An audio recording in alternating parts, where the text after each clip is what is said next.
And look, hi, it's me, Grim Zamir. It's them, Seekers Galanti. It's this, Second Wake, episode 83. We've preemptively named this episode Shot on the Run. And why? Well, because when we last left our heroes, which is how you know Dungeons & Dragons has started, they had dealt and concluded their business in Thule, read a really just great letter by a good person who means well, and nobody cried at all, especially not the person who had to write it. That would be dumb. That's another one you can find on my $80 OnlyFans. This is why you should tune into Twitch. You'll catch all the in-jokes. But yes, after learning of the fate of a one Bartholomew Buddy Iridan, the group decided to fiddle around Thule, try and see if they could improve the life habits of Warden Costa and meet her child as well as her current self, and left her with the ultimatum of whether or not to recover her memories that she was unaware that she was missing. A very, very weird deal to put on the table, which was like, hey man, would you like to change your whole life but not know how good or bad it may be? Press this button. It is a big red button deal in a way. Like, push this button and your life changes, but somebody could die. And it's like, oh, okay, cool. So yeah, after doing that as well, the group hopped into their new traveling wagon. Well, it's not really new, but it's the same wagon, but now it's got very powerful beasts in the front of it. They did pass up on a Bargus, though. Greater Bargus. It would have been cool. Would have been cool.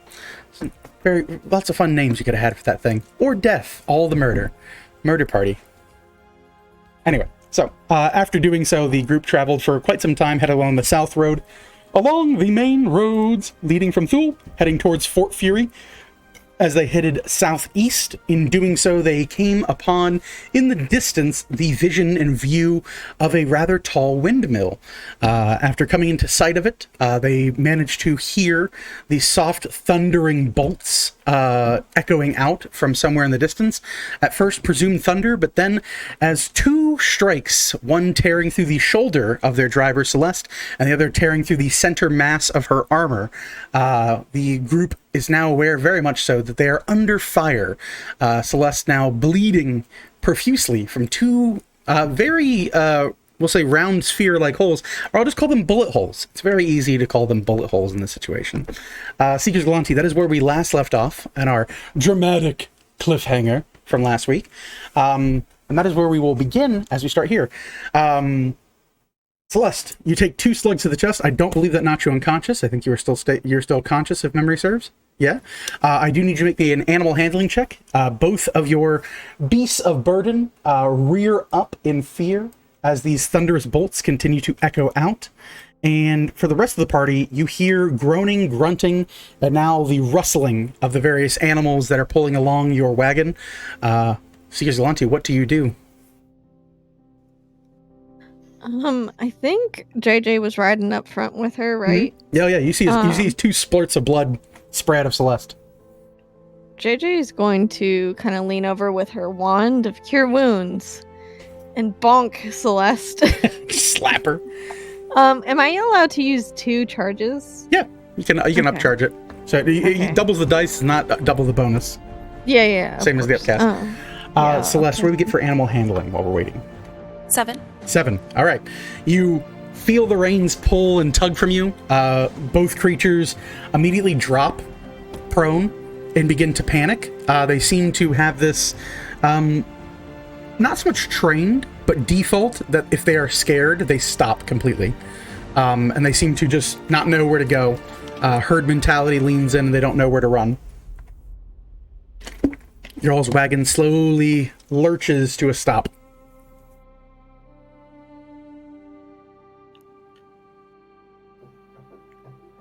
I'd like to leap up and try to stand in the way of wherever the noise is coming from with the shield out and okay, a body block stance. Sure. You go ahead and give me a perception check. Be your best bet. Also, Celeste, take 13 heals, please. 13 healed, Celeste.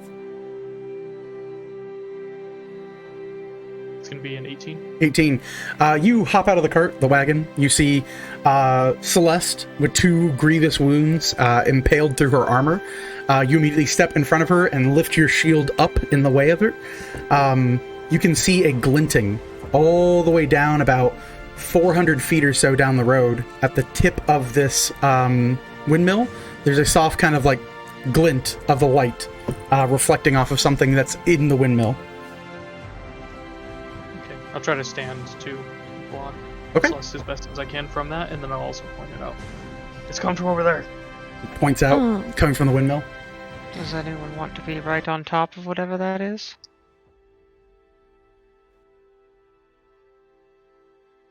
Yes. Vel will put her hand on Orville and cast Dimension Door and go right to where Cobalt Jones is pointing, where we see this glint. Oh, fair. Okay. So, with that being said then, I need everyone to roll initiative, as that will trigger being well within space.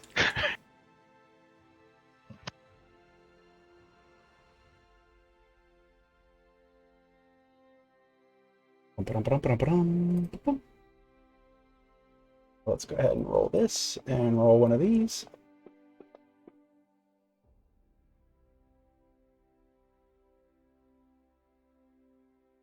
Try this right. I don't want to switch up our theme, and I think I will. 1 second here.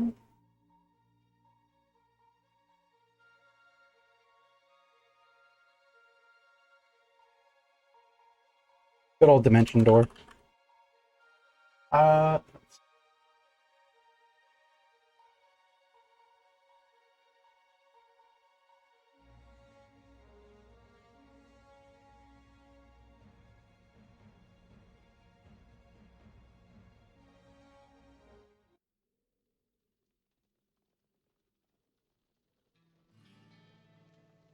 There we go.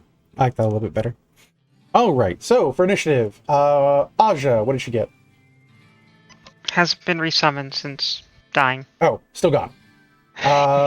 We will remove. Lead item. Nope. Damn it. Damn you, Aja. Lead item. Confirmed delete. Celeste, what do we get? 3. 3. That's fine. Ooh. Boy's got to roll. Pull him up while I'm thinking about it. It's D&D. D&D Beyond. It's D&D. Where is it at? There he is. There he is. 17 for the Charlester. JJ, what do we get? 7, please. 7. That's a fast number. Cobalt Jones. 19. Hey, there you go. It's a start. Morgan. 9. 9. Rock and rollin'. Orville. 14. 14. Bam. And Vel. 16. 16. There we go. All right. So, top of the round. You tap on Orville. A portal opens up. Orville, you are whisked away to a fantastical world. You need to make me a dexterity saving throw as you are teleported to the bridge and nose of the windmill as it is still presently turning, because the space that you would teleport to is occupied. But I won't be a complete asshole and say you take a bunch of damage, because it's kind of funny. Dex save with +8, that's 19. 19? 19 will make it. Let's see here. Visibility. Oop. There we go. So, I will tell you what you see, and in fact, I will show you what you see in a moment. Since this is going to be what we're going to focus on for quite some time. Let's see here. Game capture is live. I should be able to link game. Let's see if it does it. Maybe. One of these days. Pretty please. Sugar on top. Hey, look at that. We did that. All right. Let me do this, and let me kill the cowboy music every so often.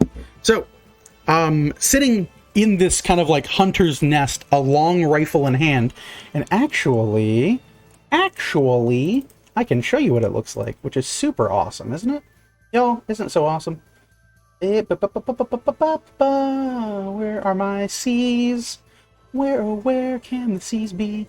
There we go. Bam. Oh, that is super big. Oh, God. Tata, why? Tata, why you do this to me, girl? Tata, why your picture's so big, girl? Get your pictures less big. in the shoot house, you see this tiefling with a heavy-looking haircut and a strange-looking rifled device, very similar in scope and size of what you reminisce Colt carrying for a while. Looks to be of a dwarven-made weapon, still hot and smoking. The individual kind of like looks you up and down, raises an eyebrow, and you see them slowly kind of like cock back a small hammer on the rifle, looks to you and kind of narrows their vision, and then aims it directly in your face and goes, "Just business, friend. If you could lay down and die, I'd appreciate you." And he's going to take 2 shots at you from standing still. From point blank, we're going to roll. Boop. Orville, does a 27 hit you? Yes. Okay, we'll just double check it. So we're going to be 2 of these. No, it's fine. You rolled already. Okay. 2, 3, 4, 5. Orville, it is going to be a total of 22 points of piercing damage. And I need you to make me a Constitution saving throw.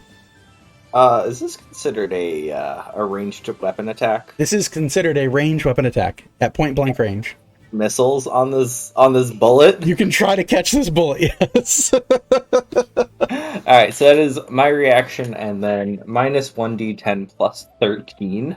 Yeah, that'll work. Total was what? Huh? The roll is 22. Okay, so 9 or 10? Yep. That's a 1. We tried. Okay. We'll drop 14 points off of it. That seems good. So you take 8 piercing.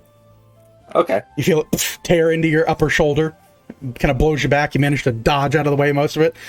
Clips through the webbing of your fingers as you try to catch the bullet. And you don't exactly John Woo it. I do need you to give me a Constitution saving throw as you are struck by this. 18 plus 2 is 20. 20, okay. With that, you feel the bullet tear free of your skin and doesn't get embedded in your flesh, which is a good thing in this instance. The individual kind of looks you over and goes, "Yep, nope," and starts heading down a staircase down the side. You look, and out of the back window of this windmill, you see a small kind of like 2 stairs down is a window with a rope tied in the center of the main turbine, and they already have it thrown out the window, this knotted rope, and they start to climb their way down and attempt to escape from you. Okie dokie. All right. That is their go. Kobold Jones, your move. I'm running. Run. You get down some 400 feet away. What is your max land speed, sir? I have 30 foot of movement, and I will double move it. For 60 foot. All right. We're getting there. Kobold Jones, 60 foot off. Teleporting is for losers. Charles is completely not sure what's going on. Will just climb up on Celeste's shoulder and go, Hey, you okay? Fine. "All right, good. All right, cool. All right." And that's Charles' turn because they're not really sure what to do. Vel, your turn. I can't see this fellow anymore. No, probably not. There's a big windmill in the way for sure. Can I run to where he head down to see if I can get eyes on him again? From 400 feet away, you'd have to look past another windmill. That's the other thing. He's on the other side of this big windmill. Dimension Door takes me and Orville there. Oh, you went with him? That's how the spell works. Oh, okay. I thought we'd be like appearing on top of something, not on the edge of a thing. Boom. Oh no, I closed initiative. There we go. Yeah, I actually couldn't send him alone. It would be either me by myself or me with one person of my size or smaller. Gotcha. I heard I send Orville, and I went, okay, send him. Sorry. Dimension Door, so. Yeah, you land on the windmill. Go ahead and give me a dexterity saving throw. Sorry, you would have done that right away. That is a 14. 14. You feel Orville balance it, and you bounce on the other side, and both of you are now on this rickety windmill as it slowly continues to turn from the wind. Okay. Can I get into where he came from? Sure. You move in. 10, 15, 20. You can look down the window and see him currently hoofing it, gun in hand. How far is he? He's dropped down the side of the tower, so he is 40 foot down and about 5 feet away. So 40 foot total. I will attempt to cast Hold Person. Oh. If he could give me a Wisdom save. Wisdom save, don't mind if it does. Bloop. Oh, that's bad. We will attempt to add to it, though. Boop, boop. That's going to be a 11, 12, 13, 14, 15, 16 is what he gets total.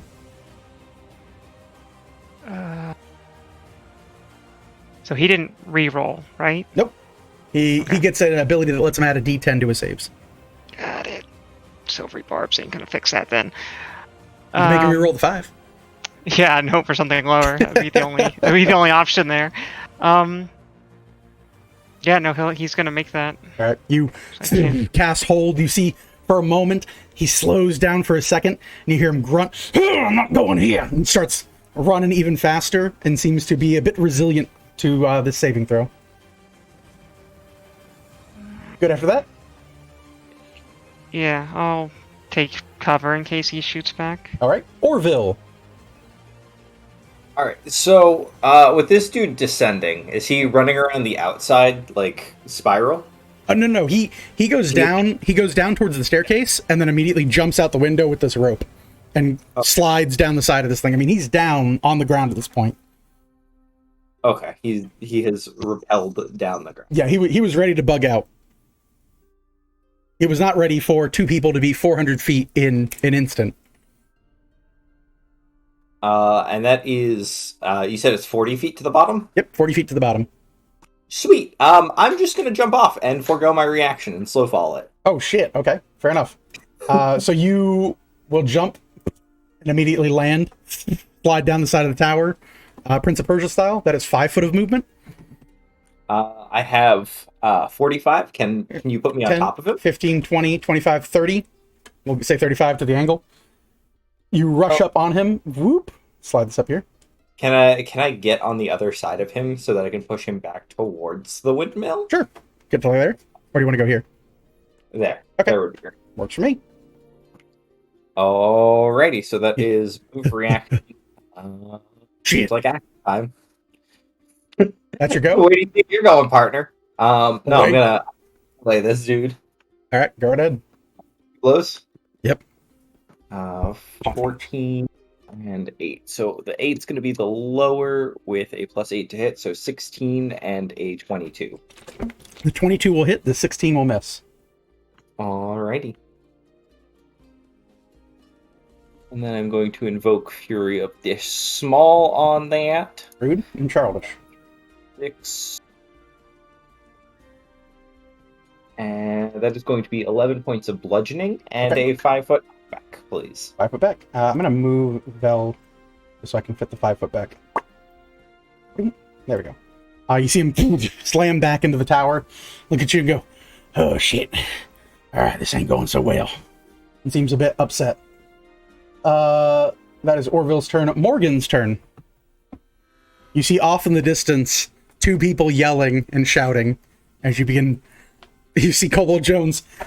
"I'm gonna get there. I'm gonna get this guy." Is there a trail up there that we could take the cart up? Yeah, there's actually a path that leads to this windmill. Like, this windmill is on the way for the main road. Sick. Can I jump in the driver's seat and hard book it? You hop down, you squish between Celeste and JJ, who are like Yeah. in a cuddle session healing each other. You slam down, grab the reins. Go ahead and give me an animal handling check, if you'd be so kind.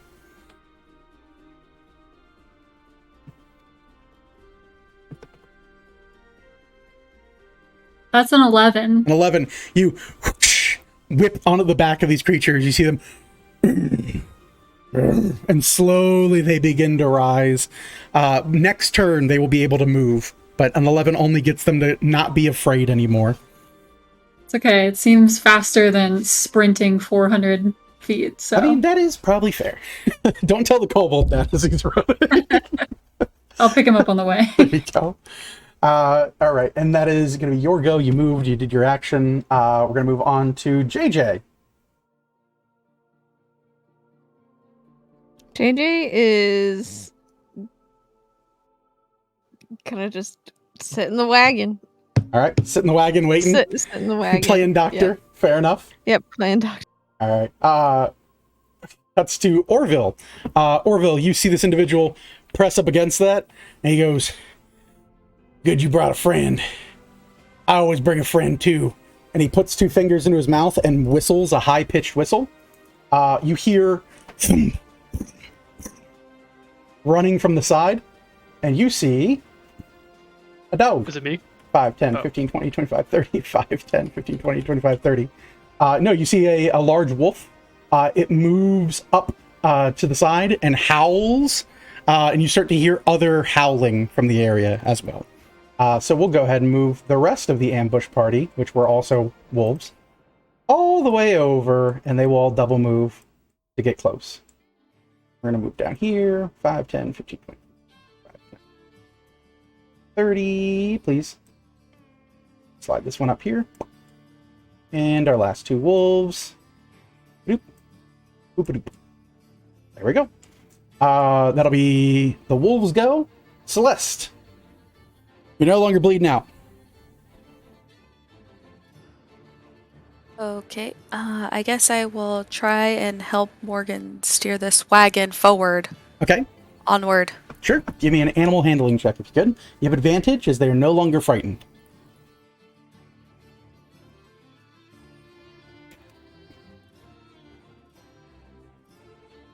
It's a 19. 19.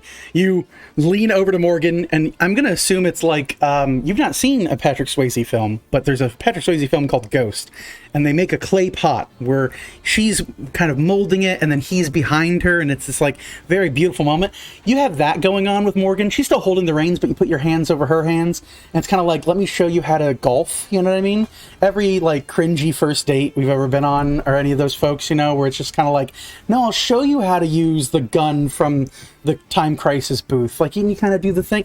Yeah, it's a little awkward prom dance going on. But you do manage to stir the creatures. They lurch forward, and everyone in the cart will move forward 80 feet. That is your go. Top of the round is going to be our boy's turn. He looks very confusedly at Orville and goes, "Doesn't have to be like this. You just walk away."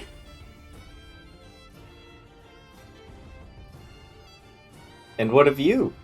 Oh, I was never here. And slowly takes a few steps towards the dogs. Just 5, 10, 15, 20, 25, 30. We'll get to there. Just kind of look at you. And then as their action, you see them crack open the side of their gun and slowly load in 4 more shots into the side of this rifle. And just goes, "No reason we can't all be friends. No reason we can't all be friends." And then takes it and puts it into their shoulder and seems to ready an action. For what? You're not quite sure, but readies an action nevertheless. Cobble Jones, are you still hoofing it? You watch as you're hoofing it, running. and the cart zooms by you. You can't see it, but I posted it in the meme chat. The Monty Python where he's running towards the castle. Dun dun dun dun dun dun dun dun dun. That's what I'm doing. So yeah, I'm just gonna keep running. All right, 120 feet in. Moving on to Charles. Doesn't do anything. Vel, your go. You see wolves slowly surrounding this this hunting ground for this individual. They currently have a readied rifle. They're looking around. Well, if you want to call it off, then just drop your weapon and this doesn't have to get any worse. All right. I'll drop my weapon, and you drop all your stuff. I disarmed, as you can tell. Right. All right, I'll drop my weapon. He reaches down, throws a boot knife on the ground. Goes, "There it is. It's my main weapon. Oh, you're cute. No, Thanks. seriously. I did it. You want to stand? Yep."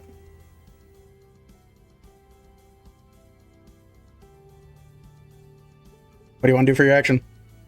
If he's not cooperating, are there any dogs on the other side of him? How far are they? Yep.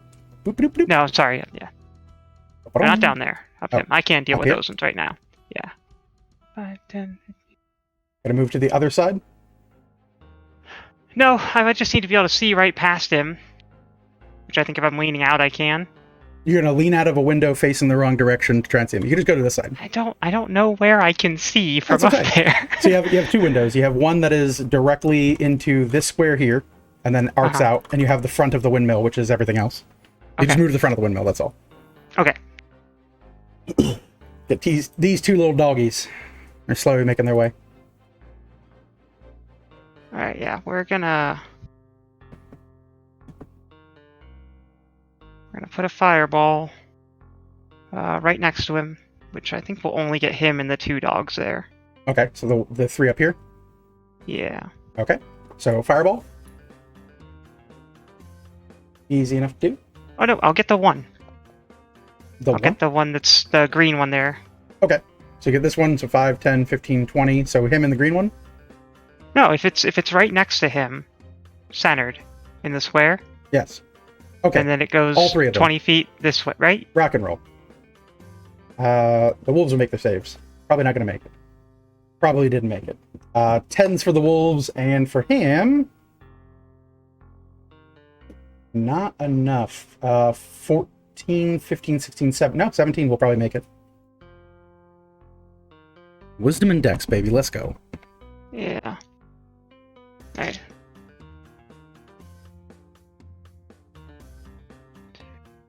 Eight, 16, 21, 26, 28. 28. Arr! Arr! Arr! You watch the fire wash over him. 3 dogs drop.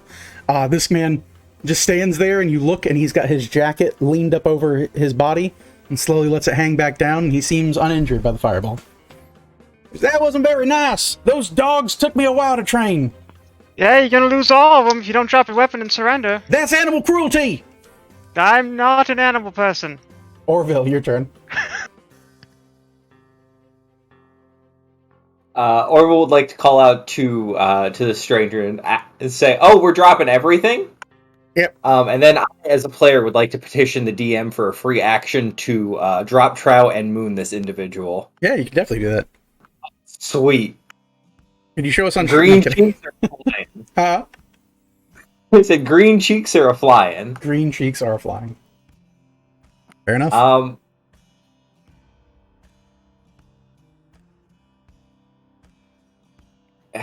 He hasn't shot me again yet, so Nope, I'm he's like just gonna take the patient.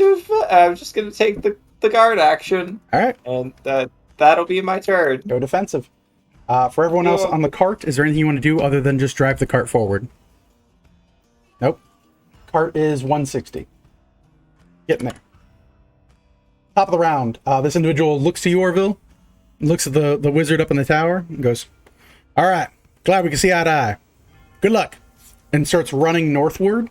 You see they get about 30 feet out and pull off some branches, and down below you see what can only be described as a large metallic looking horse that they climb on top of, and you hear it go and steam starts shooting out of it. He's like, "All right, next time, fellers, go Silver." And you see it slowly like he's like, "Any second now, Silver. Any sec. God, weavers in hell." And that's his turn. He'll again ready his gun, aiming back at you, but you watch as his horse seems to boot up and slowly take time to turn on, as which he was not anticipating because he thought, it'd be a better horse. That is going to be his go. Cobble Jones running. Still running. 180.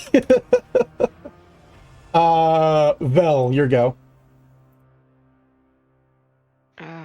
How far is he from me? 30 foot. Well, he's 30, where are we at? 30 from here. So it's going to be 5, 10, 15, 20, 25. So he is 55 feet from you. Okay. 55.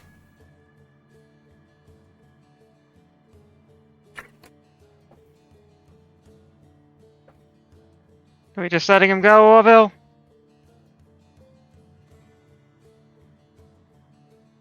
Unless you want me to stop him.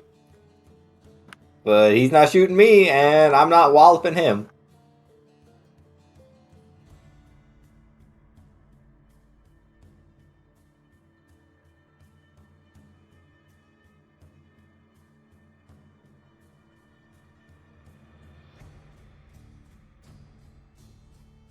Hmm.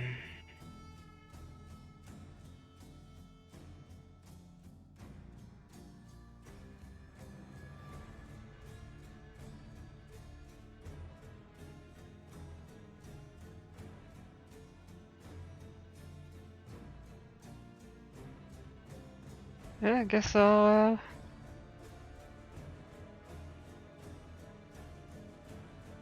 see if these dogs still head to attack Orville. If any of them do, I'll hold a firebolt at one of them. Okay.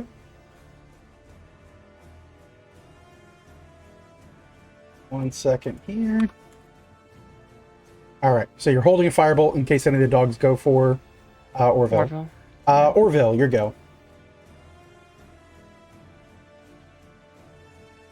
I'm gonna move back to the windmill and try and figure out what all is going on with this feller. All right. You head back to the windmill. Mm-hmm. All right, noted on my end. Let's see here. There we go. Okay. So you head back to the windmill. Boop, boop, boop, boom, boom, boom. Back to the windmill. You reach the rope. You can climb back up it into his nest if you'd like. Do I have the movement to do that? It's up to you. Okay. You can start on it. It's 40 foot up. Can I look around for? Can I do an investigation check around the base for any signs or any sort of information about him? Sure. Go ahead and give me an investigation check. Sure. And we'll go from there.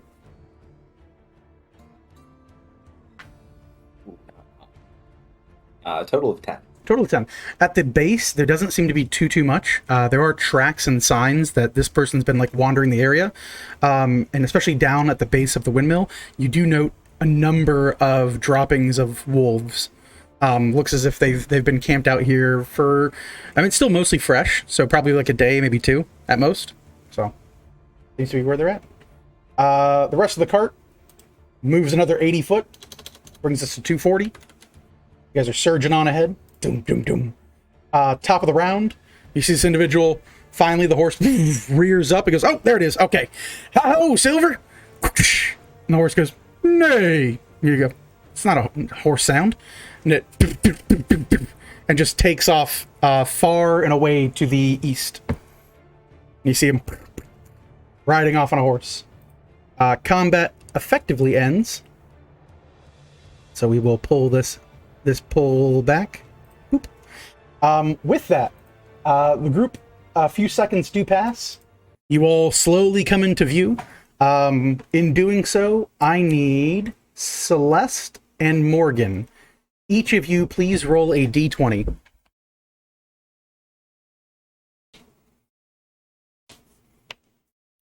Eight, okay. 2. 2, okay. You guys ride up on the area along the road. You slowly bring the wagon into view of this area. The wagon gets to about the entrance of this small kind of windmill community.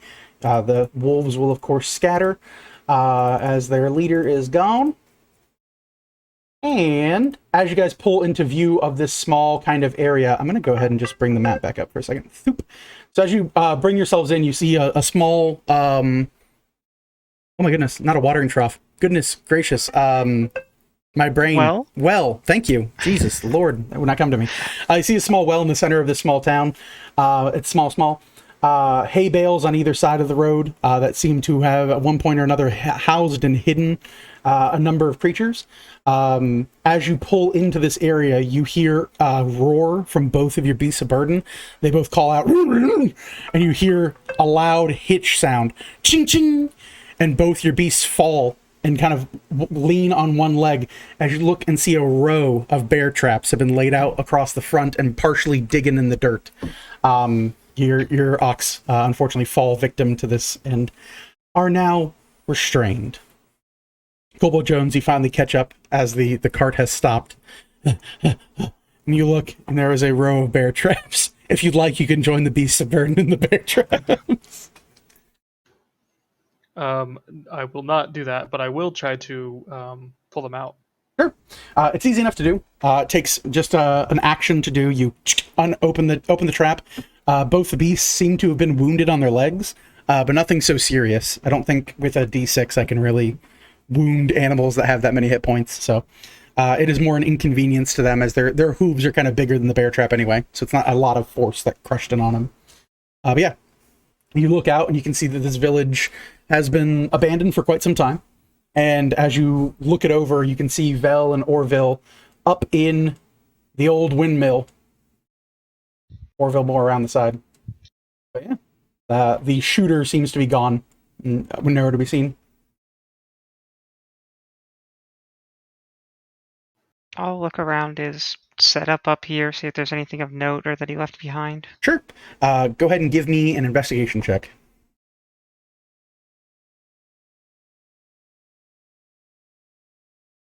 20.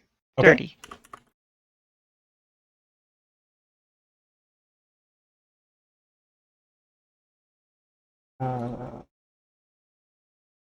All right. There's this one. I am going to... I'll post something in chat. Actual Twitch chat, because I think it'd be fun to do. You look around the area, to tell you what you find. You look around the area, and you do see that there's a small campsite. There is a sleeping bag that's been laid out. It seems to be recently slept in. There's a couple of cans that have actually been, actually open, like actual canned goods, that seem to have one point held what looks like probably beans and maybe potatoes that have been canned up. They smell pretty rancid for the most part, but beggars can't be choosers, you assume. There are a couple of half-empty bags of wolf feed that seem to sit there as if this is probably where he's been loading out the food. You do find 50 foot of knotted rope tied around the center of the windmill and in knots all the way down. So it's 50 foot of knotted rope. There are a few small things that are just seeming to be like hair care products, like a comb, a few things of water in a bucket that this person's probably been using to keep clean up here, but otherwise slim pickings. The only other thing you note, or of note, is a small knife impaled into the side of the open windmill window that has been hung up with a small note attached to it. The note reads this, and I posted it in Twitch chat, so Twitch chat can play along too.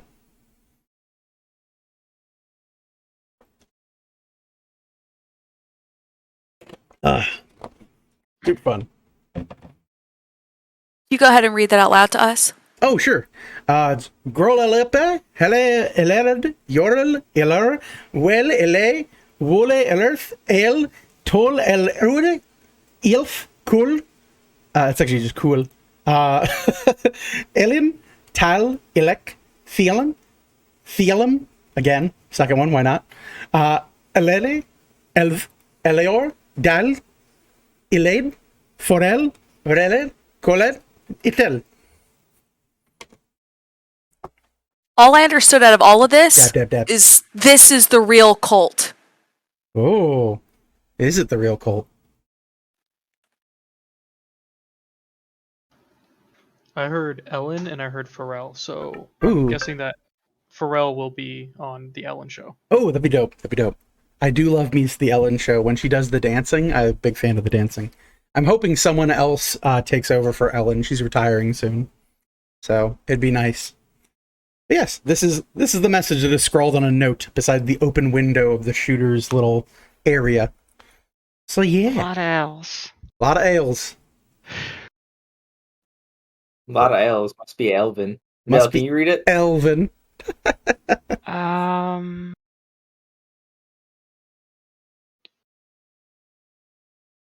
Can I try and figure out a code or cipher to this? Sure. Go ahead and give me. Let's see here. I would say probably either investigation or insight would probably be the two to look for. 18 investigation. 18.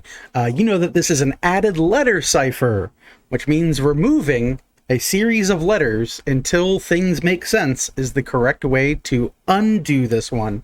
Specifically, I would like to thank Emily Rada for this cipher because this is my childhood cipher, and I appreciate you, Emily. Thank you for writing the Book of Del Torah. I greatly appreciate you. I just got the 25th anniversary ordered. Thank you, Shabbathy Penguin, for making me rediscover something I loved from my childhood. I'm into the second book already, and I'm way back in love with Leaf. Super cool. Have to rewatch the anime sometime. Really neat stuff. So yes, as the group begins to decipher. I think my internet just hiccuped. I have no idea what was just... Like, everything froze for me, sorry. Everything froze right where you left it. Hello, hello? Everything freeze, but it still changes. I'm gonna reset my computer, maybe? I don't know if anyone can hear me. We can hear you. Oh, now I heard you say something. We can hear you. Okay, maybe things are normal now. So what's the deal with this? Oh, it is an added letter cipher, thanks to Emily Rada. You know that it is a cipher that is fairly rudimentary, and by removing the added letters, or groups of letters, it will uncode itself eventually. And I thank Emily Rada for this, because of the Del Toro Quest series, which is super cool. It's the cipher that Leaf uses. I got it. You got it? What'd you get? I think so. What do you think it I says? think I have group headed your way, worth a ton of coin. Take them alive or dead for Colt. Oh. That's pretty good. I had the back half of it to take them alive or dead for Colt, so I think that checks out. Morgan with the deciphering. The rogue knows how to decipher code. That's crazy. Who would have thought? But yes, that is correct. Take them alive or dead for Colt.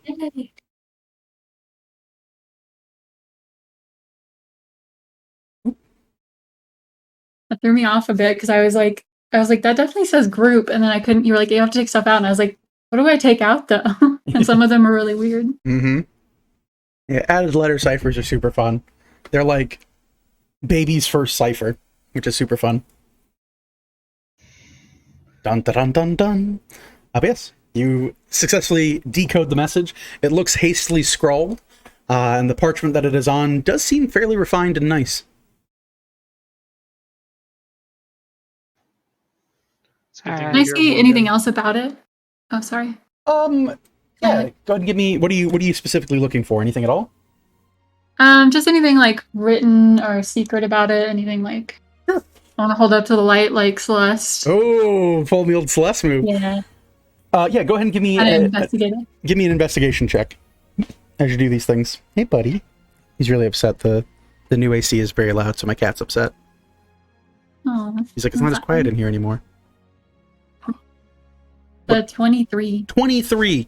You look it over. The parchment, again, seems to be a very nice and meticulous make.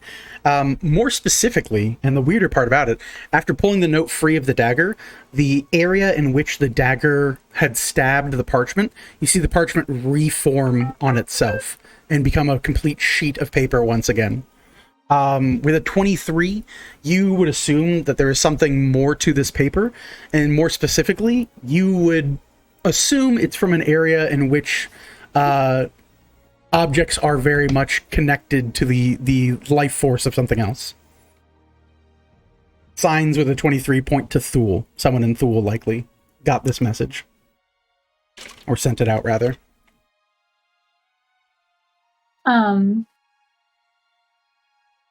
Just like towards the group and I think that this is a note from where we came from, but it could be anybody sending it from there. Can JJ look at it and see if she recognizes the handwriting at all? Sure. Go ahead here and give me an investigation check for determining or deciphering their handwriting.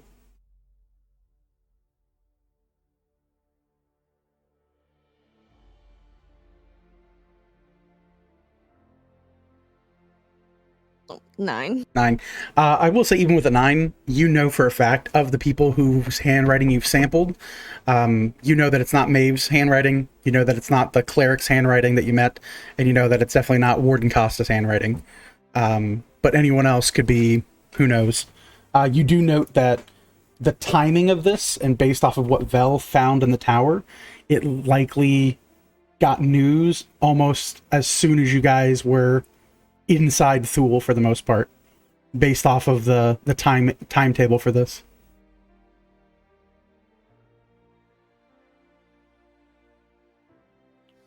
Well, it's not folks that we interacted with, but it's. I agree with Morgan. Someone from Thule. Someone connected to some cult.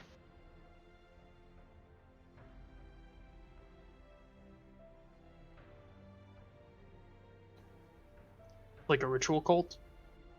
My first thought is maybe some of his old companions blame us for his death. Mm-hmm. He Well, was was it a your part of fault? I wouldn't say it was our fault, but I wouldn't say that it's not when a companion dies and you can't save them. Well, I mean, it's not your fault. It's not your fault. It's not your fault. It's not like you killed him. Trust me, I've been through a lot of therapy about this. It's not your fault. See? I feel better than knowing that it's not my fault. That doesn't mean that other people don't think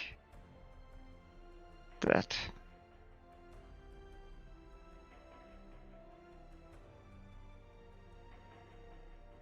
It was very reminiscent of Colt, this individual. There was a tiefling, but had the same kind of cadence and speech and Don't you guys know two weaponry. cults? Yes. But I don't think we've done anything so cruel to our ship captain friend that people would be coming after us.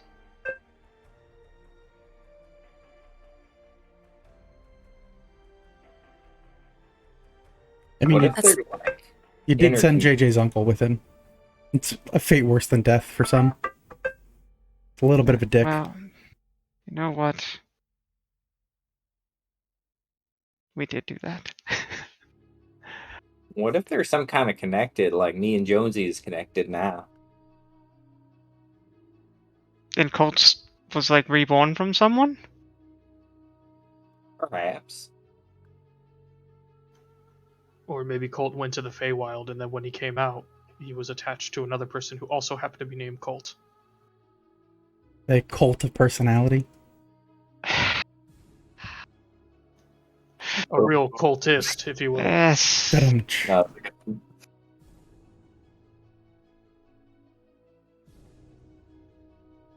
I wouldn't be surprised if this or someone else who's sent this would come after us again, though, but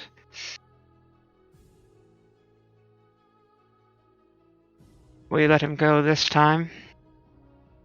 He was trying to run, so. Wait, you let him go?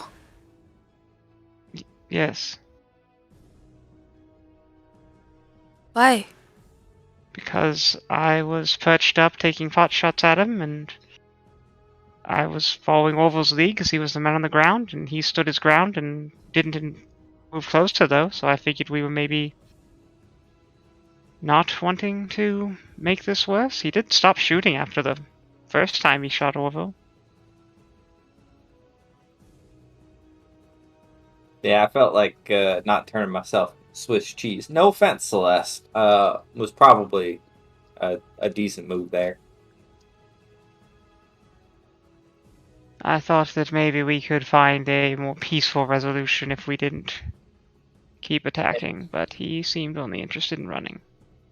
Yeah, he buggered off that way on some sort of steel horse sort of contraption. And Orville will point in the general direction. Mhm. Can I have Orville go check that area out where his horse was? Sure. You head over to this pile of like shrubbery and bushes that's kind of been like painstakingly like made to look like it's regular, but it's not. You look and you can see that there are a bunch of like torn branches that were stacked in on top of each other to hide this mechanical horse. And where it was, you see a small puddle of what appears to be like a black tarry substance. Can I sniff the substance? Yeah, it smells like oil. Can I taste the substance? It tastes like oil.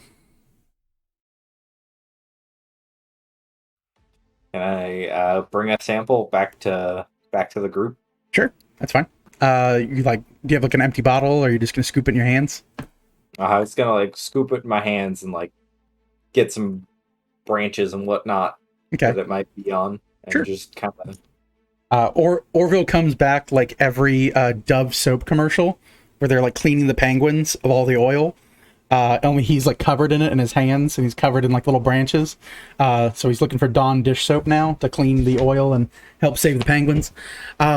He returns back, hands covered in oil, a little bit of oil in his mouth, his tongue's black. He's got branches with oil on it as well. I just want to bring this to some people's attention because I had a really disturbing revelation Uh-huh. that this character's name may happen to be Bon Jovi because he's wanted dead or alive, and he's a cowboy, and on a steel horse he rides. Whoa. I would never do such a thing He's to pay not. homage to somebody. You're a bastard. He's not a minotaur though, so he's not bovine Jovi. No, he's not bovine Jovi. That's a little too on the nose. I just like subtle references. That was the first song I learned on guitar.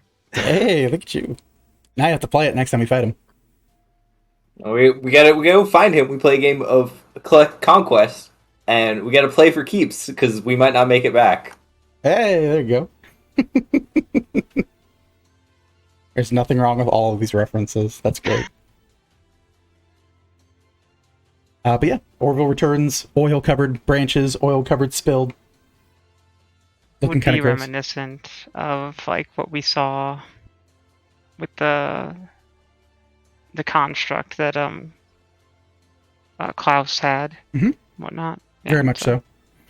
Yeah, you look at it, you recognize a lot of the grease and oil that's reminiscent from a lot of constructs and mechanical creatures. And it seems to wager that any repairs that were done to this horse were done in that spot, and thus a lot of like the spillover and mess was left there too.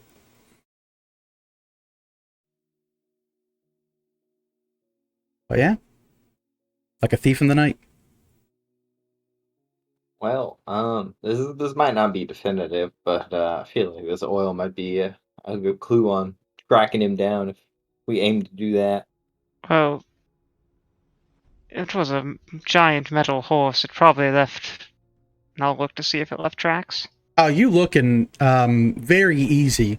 There are heavy looking footprints and also oil spill stains as far as you can see, and then a little bit further than you can see. So if we want to go hound him down, we can. But it is a distraction in a limited timetable. He'll likely set up another trap. What do you all say? He went to the east. Yeah, Is that seems like he continued eastward, across the like open hills of the Orskothian Highlands.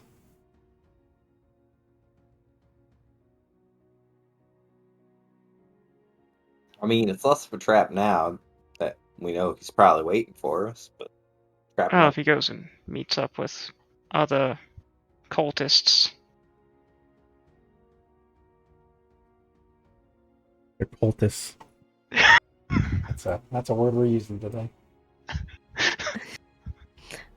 I think I'm gonna leave this one up to Celeste and Orville, and because they're the ones that got truly smacked by this guy. Miss Celeste, do you want me to help fix that armor? By the way. Maybe in a little bit. Right now, I think I just need to realize that anything is possible and it can come from anywhere, and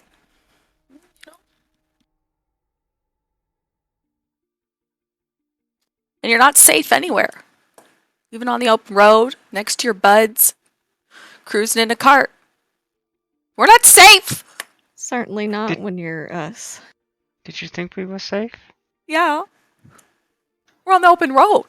Yeah, we've been attacked by giant clown werewolves on the open road. What? Did you? I know we had a nice little vacation, but have you blocked all of that out? My therapist says that I shouldn't focus on the past. Otho walks over and puts a hand on Celeste's shoulder and just says, I miss Bartholomew too. I'm actually the therapist, but Party therapist Bartholomew. I love that. goes to Cobalt Jones and he's just going to give you prescription drugs. Goes to Bartholomew and it's like, and how does that make you feel, Celeste? he learned that trick from me. That He was did. before I gave up. Quit your practice. Yeah, well, just stop trying. Oh, yeah. All right. So I think that we need to invest in some presidential tint. That way nobody can see who we are while we're inside here, who we're with. What? Wait, what? Is that- Usually, where the doctor comes from, Jonesy? You short circuit? usually, people get a little more suspicious of covered wagons. Especially out on the open road. Yeah, but they don't usually shoot first. I mean, if they know we're coming and have been informed and gotten notes and...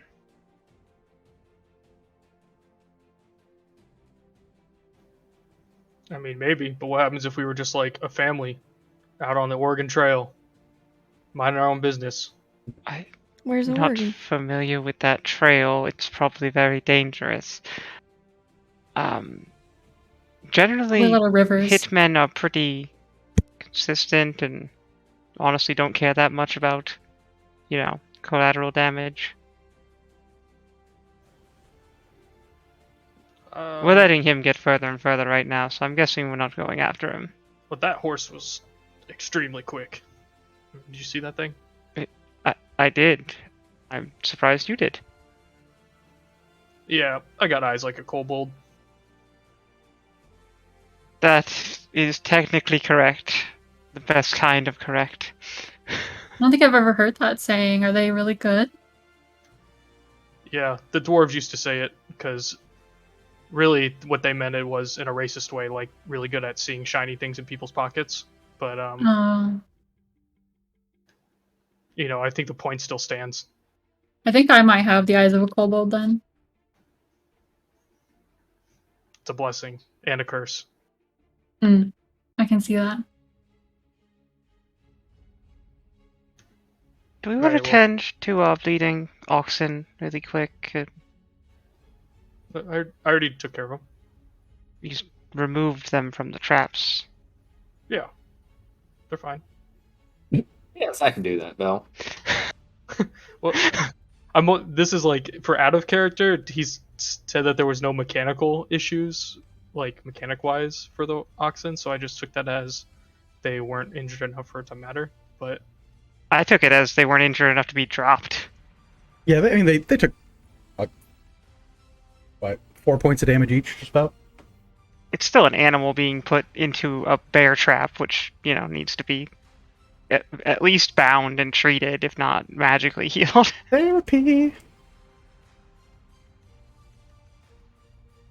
If we expect them to pull the cart further.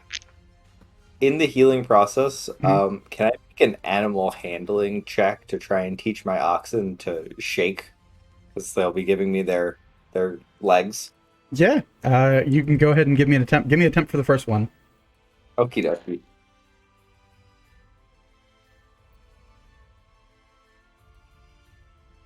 That's a 16. 16, okay. The first one, you try to teach it to shake. it doesn't quite understand what you're supposed to do. So it, instead of shaking as it kind of lifts its big hooved foot up, it pushes it into the front of your chest and pushes you on your ass, and then kind of like leans forward and goes, and as you go for the foot again, it pushes you down, and it seems to have learned how to push you down. Go ahead and make one for the second one. All right, sounds good. That's a nat 20. Nat 20. This one shakes. This one straight up just like full like shakes its paw with you. It does start getting a little nosy though, and as it shakes like your paw, it will lean its head over and start sniffing you for snacks. And if it doesn't get treats, it gets a little grumpy, just a touch grumpy. Oh, I will positively reinforce the shit out of that with like a full bag of actions. Oh, okay. Yeah, no. At that point, you're the world's best friend to this oxen. Nice.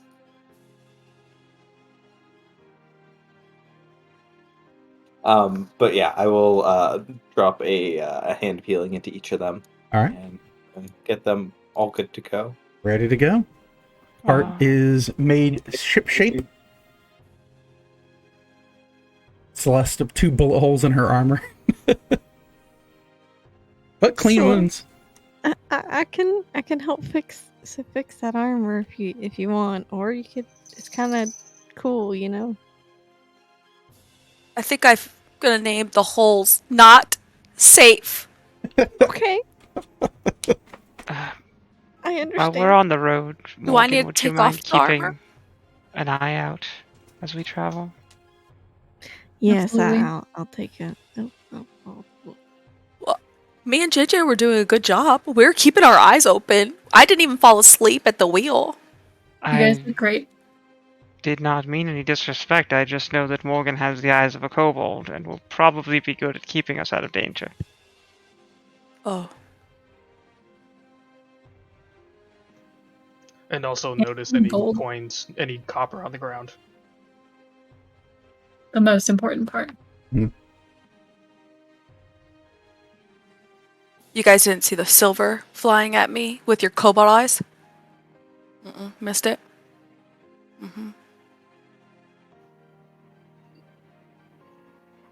Happens. I almost got one, so I'm sure I'll be able to get it next time. I'll hold up his hand with a slight tear in the webbing. There's a big fucking wound in his hand. I don't think you should. I think maybe. I almost had it. Missed it by this much. If we see this person again, I'm gonna do it for you, Celeste. Just Shall we get back on the road then? Yeah, okay. JJ, I'm sorry. Do I have to take off the armor for you to fix it? I don't think so. Whatever makes you feel safest, Celeste.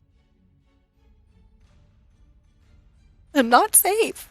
But what would make you feel more safe, taking it off or keeping it on?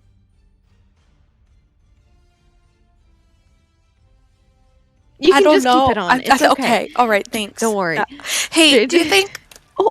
Do you think that maybe I could hide under like a blankie for the rest of the trip? I'm gonna be honest. I'm not safe here, and I feel personally victimized by a tiefling. What? Celeste, do you remember what Yeah. our line of work is? Like my job title? Just what we do almost every day.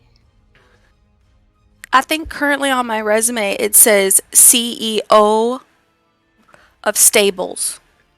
Okay. Well, we get smashed around, we get shot at, we get swung at every day. We don't have a safe job. I don't think any of us have ever had a safe job, to be honest. Just like a day, just like one day of not being shot at, stabbed at, spit on, blood on, not just one day. 3 days ago, we took a week off. My therapist is not to focus on the past, Belle.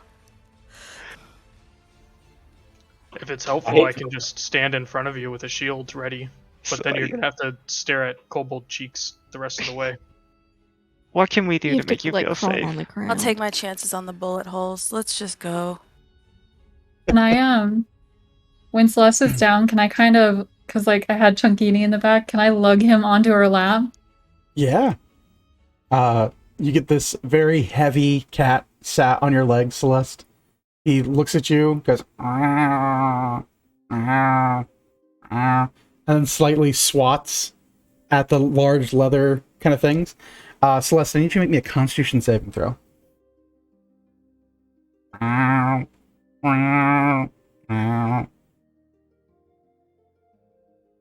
That seems good. Seems like a good roll. It's gonna be a solid 9. Solid Is Charles still on my shoulder? Yeah, Charles on your shoulder. I'm gonna kind of just like do like this Eh, to like kind of like scoot him off to like hide him a little. Oh. It's okay. That's just okay. That's okay. It's okay. You okay? Yeah, I'm you're, good. You're okay there? Yeah, Alright. yeah. If you have to kill the cat, I'll understand. No, it's alright. It's alright. I tried already. Doesn't work. Yeah. Okay. For your con save for a 9, within about 45 seconds, due to the weight of Chunkini, you can no longer feel your toes. He has significantly cut off blood circulation from your thighs down. It's just the heft of this cat. All right. JJ, Y'all, if JJ, a yes, moment. yes, ma'am. I think we should invest in a panic blanket, like a really thick one. Oh, like one of those heavy quilts. Yes. What I was doing. It's what Chunkini is. Sage whisperer. I know, but like full body next time. We might need like a. Have y'all ever seen those like in the shop windows? Those like snuggie things. I wonder if they make one of those that's We- just like a. Can we please call them a blanket? Or a blanket that has sleeves, because we are not Oh, shit. sponsored by Snuggie, which is the brand name. It's a reverse robe. Yeah. Snuggables. Yeah, Not yet. a Snuggie. blanketed I robe, think- but I also think it's a good name. You're We'll out brand there. it ourselves. We'll like, a You know seeker what? keeper. Yeah. Seeker, Oh, there a we go. seeker keeper, our own merch. Because you know what? Montserrat was trying to do merch. Now we can come up with our own merch. There you Right. go. Right. I'll start sewing a prototype while we're sitting here on the road. Fantastic. dogs. But truthfully, if y'all want to go after this person, I could attempt to locate his object of a metallic stallion. Ah. He's. How far does it go? 1,000 or so feet. At this point, he's probably past that unless he stopped. We've been Exact- standing around talking for a while now. Uh-huh. It's up to y'all. I mean, I don't have a whole lot of ass left in the tank anyways right now. So.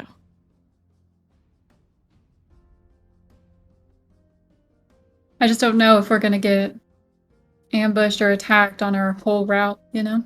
How many people have these notes? Do they know what direction we're going and what route we're taking? 100% or not? They knew we were in Thule and they knew we were leaving Thule, and you said it seemed like the note came from Thule, so. Yes, over. If the note came from Thule and it conveys all that, I wonder if there's anything that lets the note be altered or something like that beyond this plane, like maybe some Feywild nonsense. Let me take a look at that note real quick one more time. And pull up the. The True Vision kicks on over to the ethereal plane.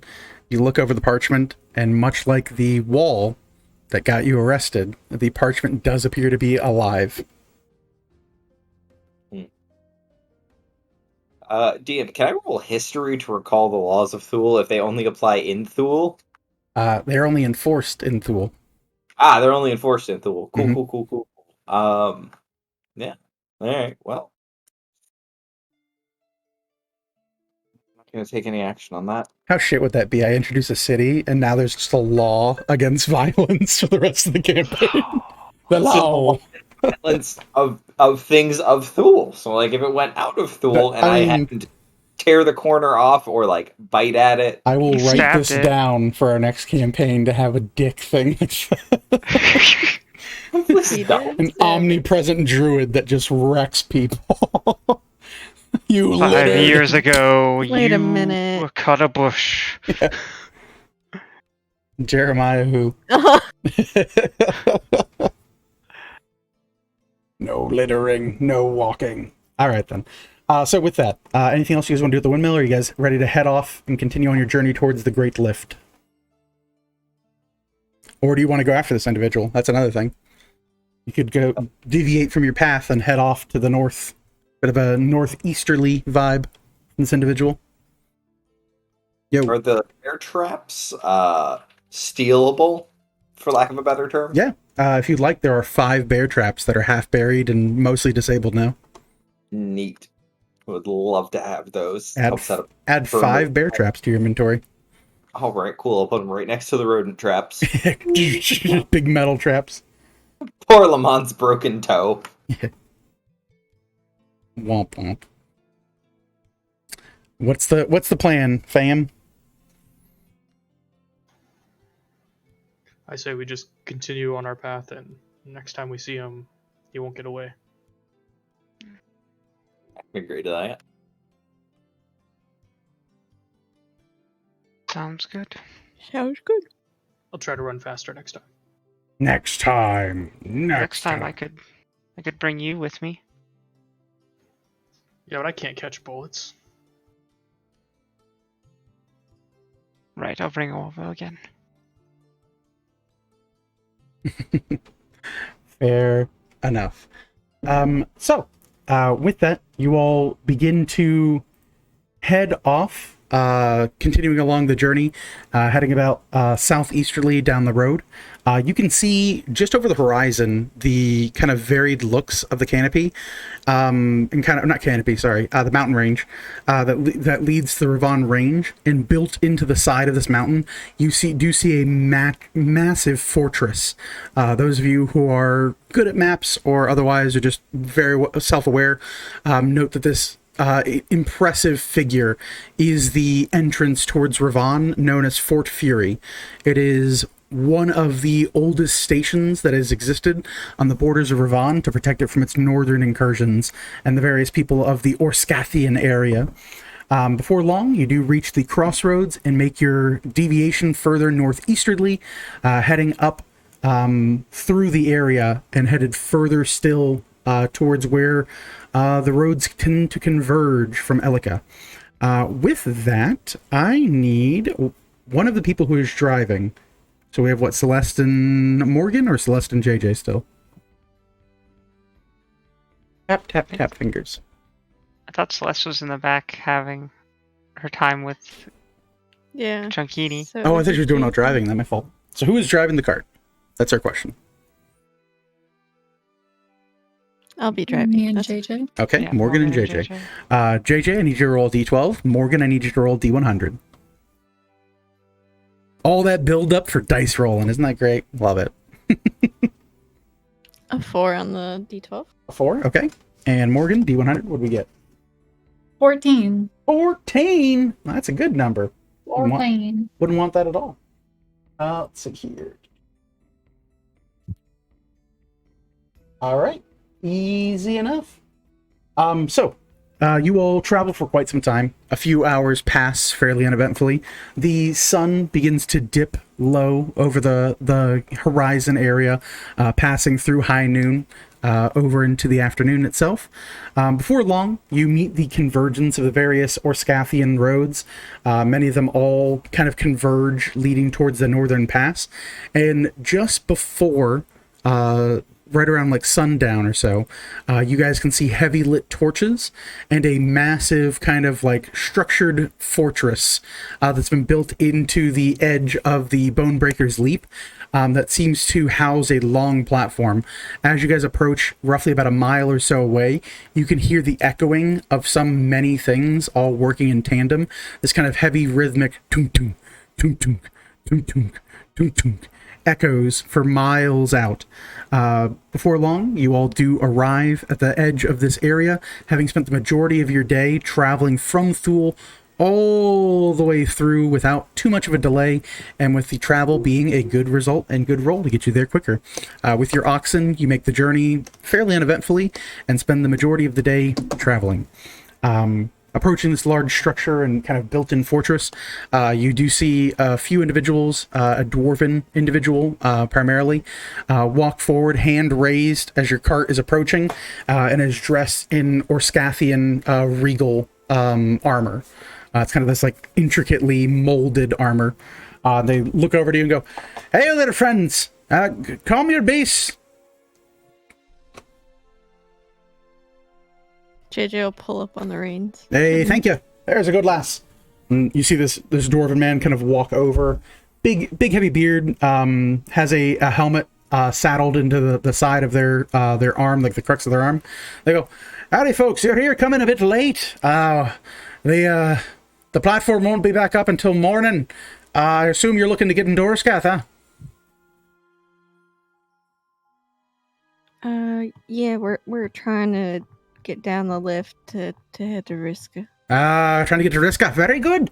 Well, you can state your business and, of course, go through central processing. The building's right over there. And he'll point off to a part of this fortress that seems to have like an open window and a fairly substantial line, about 10 or so people. He's like, "You want to go over there? Just tell them your reasoning for using the lift, who you are, all the fun stuff there, and we'll get you all squared away come the morning. Shouldn't be too much of a wait. It looks like a small group unless people are coming back up and looking to go back down. Some folks just ride it all day long." Really? Yeah, it's quite fun, actually. I did it once for an anniversary I had with my wife. We just brought a picnic and just rode the lift the whole day. Get a really good view of Orskath. That sounds like a lovely time. It were a lovely time. Thank you so much. But yes, go ahead and see that you get checked in and you get all squared away with the folks here. Wouldn't want to have any trouble here on the lifts. After that, there is open spacing over here to the west end. If you'd be so good as to park your beasts, feed, and till over there, you can also set up a campgrounds if you'd so be inclined to. We do offer housing if you want to rent it out instead, although rooms are limited. Great. Thank you so much. And your name was? My name is Crowley. Nice to meet you. A pleasure to meet you, Crowley. Thank you so much for all the information, dear. And nice to meet you as well. May your business be a good one, and may the lift guide you wherever you need to be in. Thank you. Thank you. Good evening. Evening to you. And returns back to like their guard post. You see them talking, and like the other person on guard duty is not actually a dwarf. They do seem to be a bit taller in that sense, and they seem to be a bit more humanoid. Not quite fully human. You assume there's probably a half race mixed in there somewhere. But you guys have arrived safely. The guards pay you no mind, provided you guys do take the time to check in.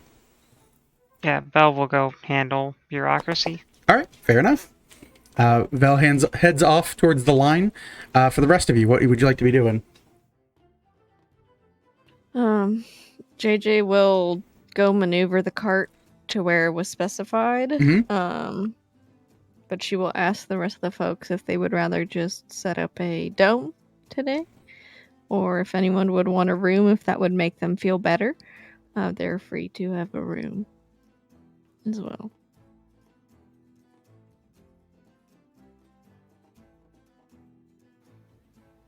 I'm good to dome it. Yeah, nobody can get in and out without your permission, right? Exactly. So we're really safe in there. Pretty safe. Pretty dang safe. Unless JJ wrote the note. Dun dun dun dun dun dun. You know what? I definitely wrote the note, Jones. Holy shit. 100%. Guilty. It was me.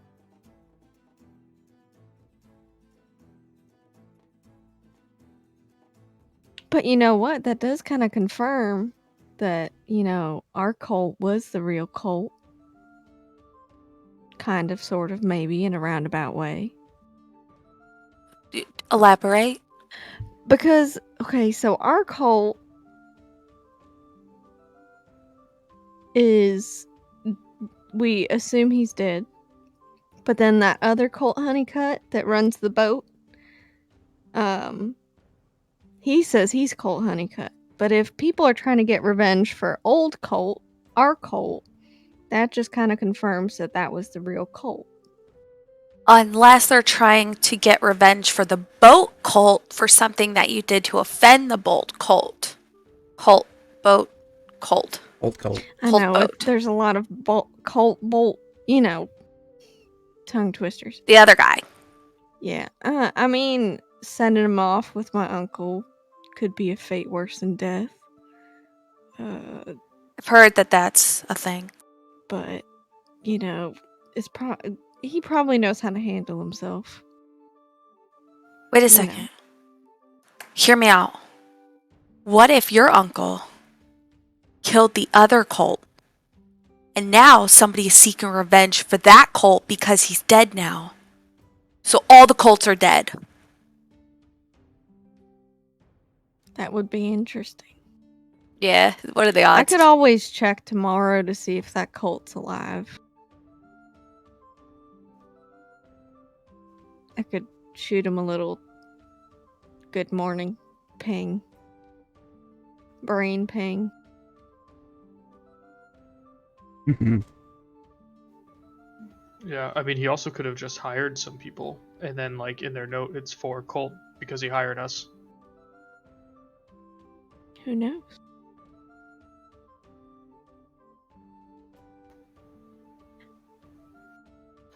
JJ will, Anyway. JJ will start doing the dome, and she will specify everybody. Alright. And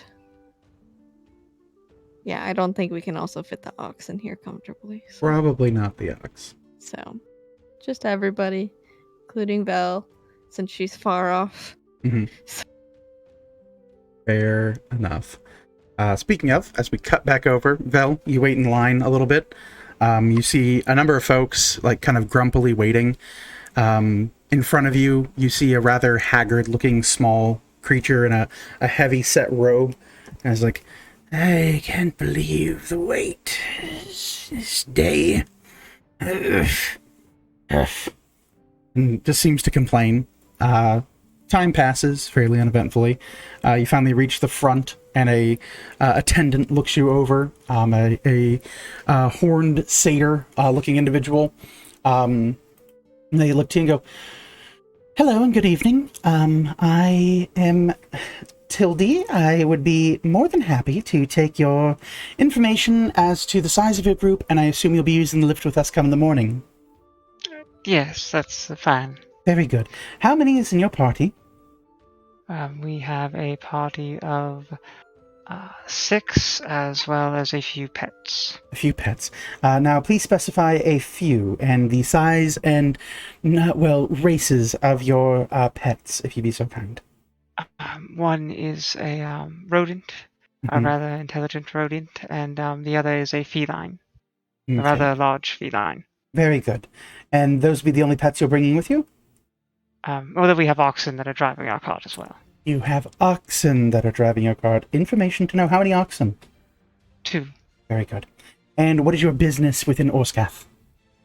We received a invitation, a request for us to meet with someone in Riska. In Riska. Very good. So right on the edge of the Empire. I assume you know the present base laws within Orskath? No problem. Oh, Vel would, right? She'll seeing the hesitation, she reaches down and pulls I out thought it was a- more of an out-of-game hesitation, no. because I'm like, She pulls out a small pamphlet that says your first visits to Orskath, and she sets it down on the table in front of you. She goes, "You might want to familiarize yourself with this.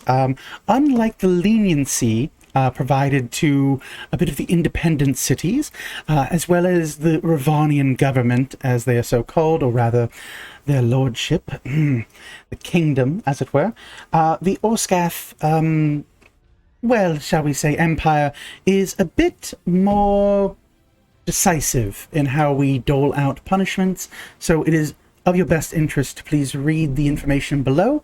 That way there's no confusion on anything that might happen." could I have a couple copies of this? My just in case. I'm allowed to provide 1 per party, but I can sell you an additional copy for 5 copper pieces per issue. Yeah, I'll just take 1 then. Very good. Now let's see here. A group of 6. Let's see. 4 animals. 1 trip, just one way down to Riska. Is that correct? Yes, and then we'll do this again when we come back up, or can I arrange that now? You could arrange that now. We have a pass. So you can either purchase a round trip, which will allow everyone 2 opportunities to come and go, or you can pay ahead for the entire year now, and you'd have unlimited rides up and down Bonebreaker's Leap for the remainder of the year. What are the pricing options we're looking at? Of course. A single trip will run each member of your party 3 silver pieces, and each animal will, of course, cost 5 copper pieces.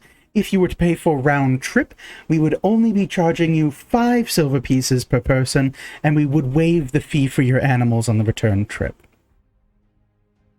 Is there a time limit on the round trip? No, it's a punch card system. Okay. Yeah, we'll go ahead and do the round trip then. All right. So she'll mark it. Just go ahead and mark it off. It'll be 5 silver for each person, and then coppers for each animal. And she will issue out what looks like a small stamp book, and inside are a collection of tickets. And she'll slide that over after receiving the coin and counting it out. Just very good. How many silver was it per animal? It's not silver. It's copper pieces. Just 5 copper. Should be 1, 2, 3, 4. 1 per. Yeah. Okay, yeah. I miscounted. I'm like, how many animals do you have again? That's why I got confused for a second there. Claiming Charles is an animal. How rude. Is he? Is he not? Well, rat folk for too long. He's a hero. He is a hero, but there's Not lots a of animals pet. that are heroes, and they're pets. That's fair. They're heroes. Charles isn't a pet. Simple as simple does.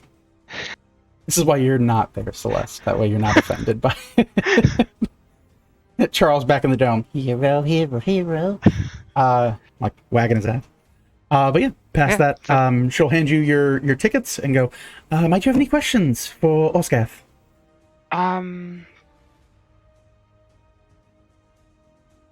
This is just I have been, although not through this pass anymore, but I've been to other northern reaches. Have there been any changes? It's been a few months. She thinks this over and then looks at your missing arm and she goes, no, I'd say that the law's about the same since your last visit. All right. Mm-hmm. Cool. Of course. Well, thank you. Very good then. Next! She'll go out. You see another person kind of like walk up and go, I need 4! Slams coins on the table. But we'll head back reading the pamphlet. Sure.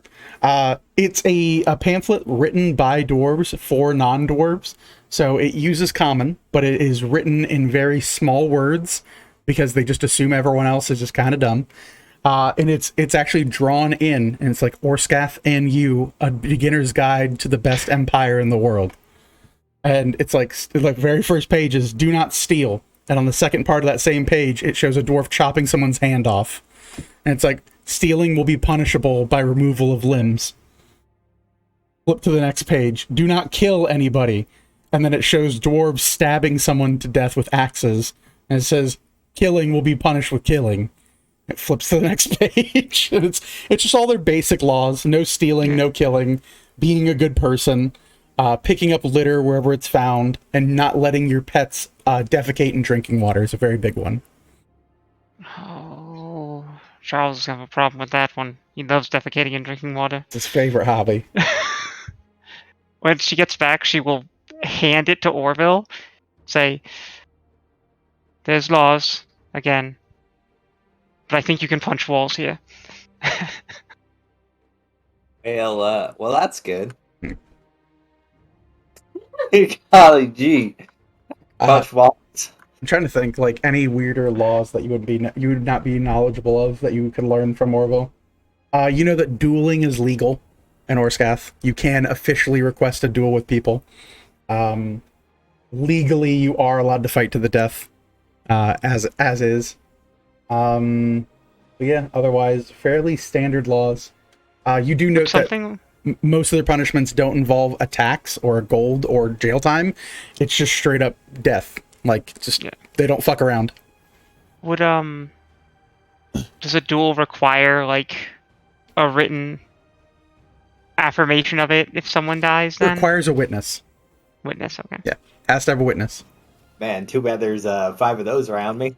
Yep. All my friends say it was a duel. Now you're learning. There is an amendment that you're not allowed to shoot or stab anyone in the back. It's against the law to do that. It's unlawful. Even in a duel? Even in a duel. It's dishonorable. Only shoot and stab in the front. Mhm. But yeah. You guys get the dome set up. Is everyone roughing it outside in the dome? Yeah, before sleep though, can I ask Crowley if some horned fella with a big mechanical steed came on through here earlier today? Well, my shift started just towards a couple hours ago. Horn fella, big metal steed. I did see a rather strange individual come by on it seemed like a big hunk of steel, yeah. Kind of steaming through, just as I was starting my shift. Did he Didn't know if he was Tieflin, though. Might be. did he take the lift on down? No, the lift had already been stopped. I'm not sure. He might still be here in town somewhere. Huh. Thank you for the information. Hey, hope you find your friend. Can I insight for a little slide of the palm? Hand this guy some coin, sort of thing. It wouldn't be insight, it'd be sleight of hand. But I'm looking for like a range. I don't want to just be like, "Here's 5 gold." There's your Okay. No, this is a dwarf that is not expecting a tip. Very much just is a guard of the city and of this small little station, really, and just believes that it's the right thing to do to help people. Okay. Yeah. Well, nice. Yeah. I will. I'll relay that information to the group when I get back to the dome. Sure. You head back off to the dome, and however you want to say it, Orville. Well, I talked to our friend Crowley that welcomed us when we all came in, and he recalled seeing some sort of strange-looking fella on a big hunking metal moving contraption thingy. And by that point, the lift had already been stopped, so either he's carried on his own way, or he's hanging out here till the morning. I know JJ was thinking about trying to track him down. I know we didn't really set out to do it, but if it just happens... Let's actually take a break on that thought while you guys can consider that. It's 8:51 right now. We're gonna come back at 8:56, so we'll do a little 5-minute break. When we come back, we'll have more Second Wake. Peace in a bit. Hey, there we go. Look, I got all the buttons right this time. I swear. All the buttons were pressed in the correct order. Thank you guys for sticking with us after the break. We certainly appreciate you level 20 characters. Before the break, the group had been beset upon by a rather rude gunslinger of some sort who escaped on an iron horse, a steel horse if you could. A horse of silver, hi-ho and silver. But yes, after doing so, the group made way to the Great Lift at Bonebreaker's Leap, spending the day that they knew they would need to travel to arrive at the very, the lift itself. And they just need to wait until morning to come to have the lift arrive, and their journey can begin again towards Riska in the Frigid Well. As we went to break, Orville had discovered that the individual upon such a steed had been seen near the area and could still likely be in the could still be in the area. I don't know why I said area twice, but area. Let's area out this problem. Yes, Orville has informed everyone that this individual could still be in the area, and what you guys choose to do with that information is up to y'all.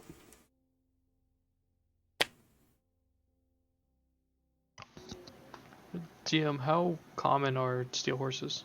How common are steel horses? Have you seen one? That's kind of what I'm asking. Is that a Dwarven thing? No. You would know that it is specifically not a Dwarven thing. However, based off of what you've seen from your other interactions with Duragar, you know that it is a Duragarian thing. So in a way, it's kind of a Dwarven thing, but not an actual Dwarven thing. It's more of a Duragarian thing. They tend to make inventions. Them and gnomes tend to be very big on the let's build a robot kind of thing. But they're highly rare and very uncommon to see.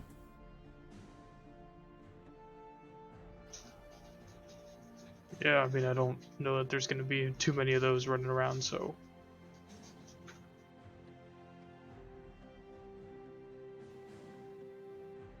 So, we get JJ to ping it in the morning, or...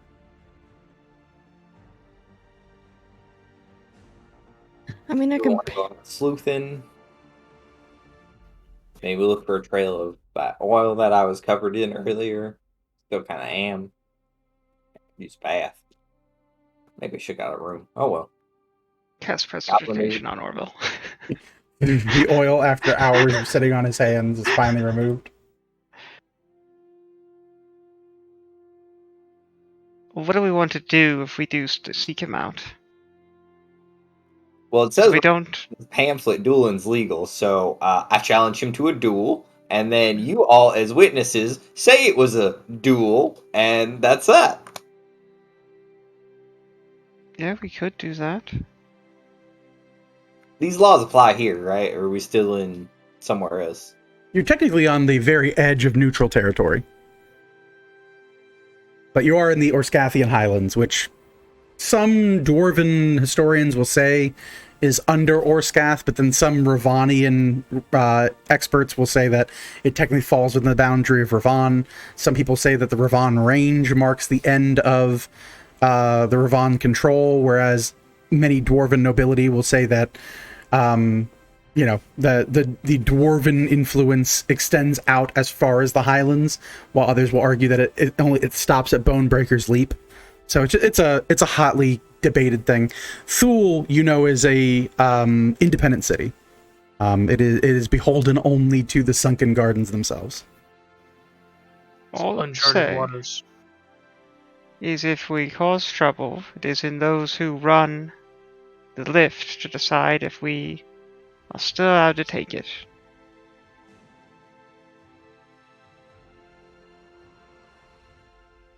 So,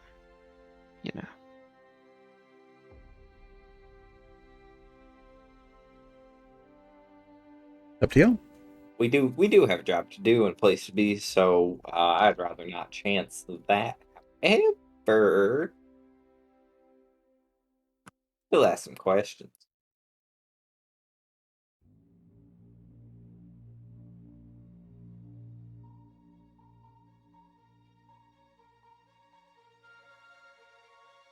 whatever you all want to do, I support it. Celeste, what do you want to do since you were personally victimized? I mean, if we don't think we have time, then we don't have time. It's okay.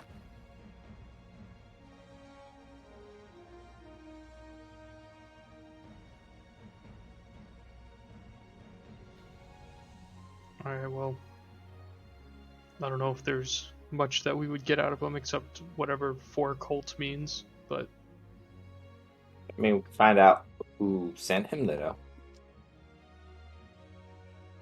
We could find out which cult. maybe a third new cult. I just feel like that's going to end up in a who's on first situation where we don't even know who we're talking about by the end of it. To be fair, I don't really know who we're talking about already. Third face. Also fair.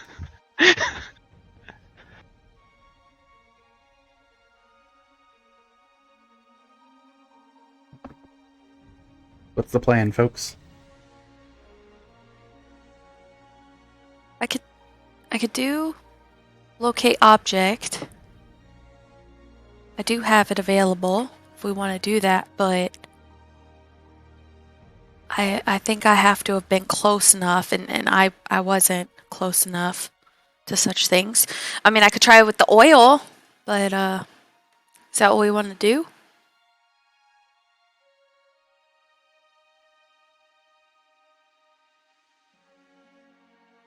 I feel like we got some time throughout the night. We could do it. Okay, I'll cast locate object. Okay. Looking for The oil. the oil. Orville's finger. No, I'm kidding. You cleaned his hands. I would have loved that though. So you cast that. You cast locate object within 1,000 feet of you. It brings you to the nearest source of the same item, right? Let me double check.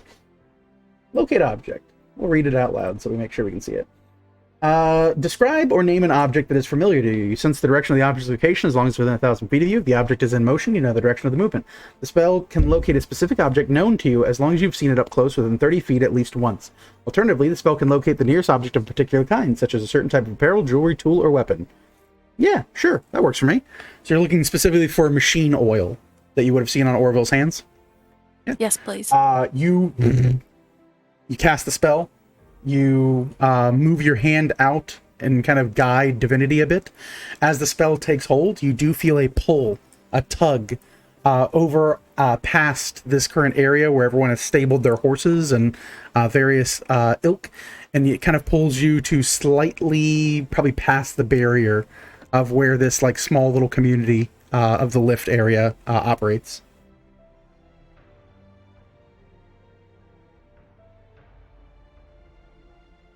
So it seems to be that way.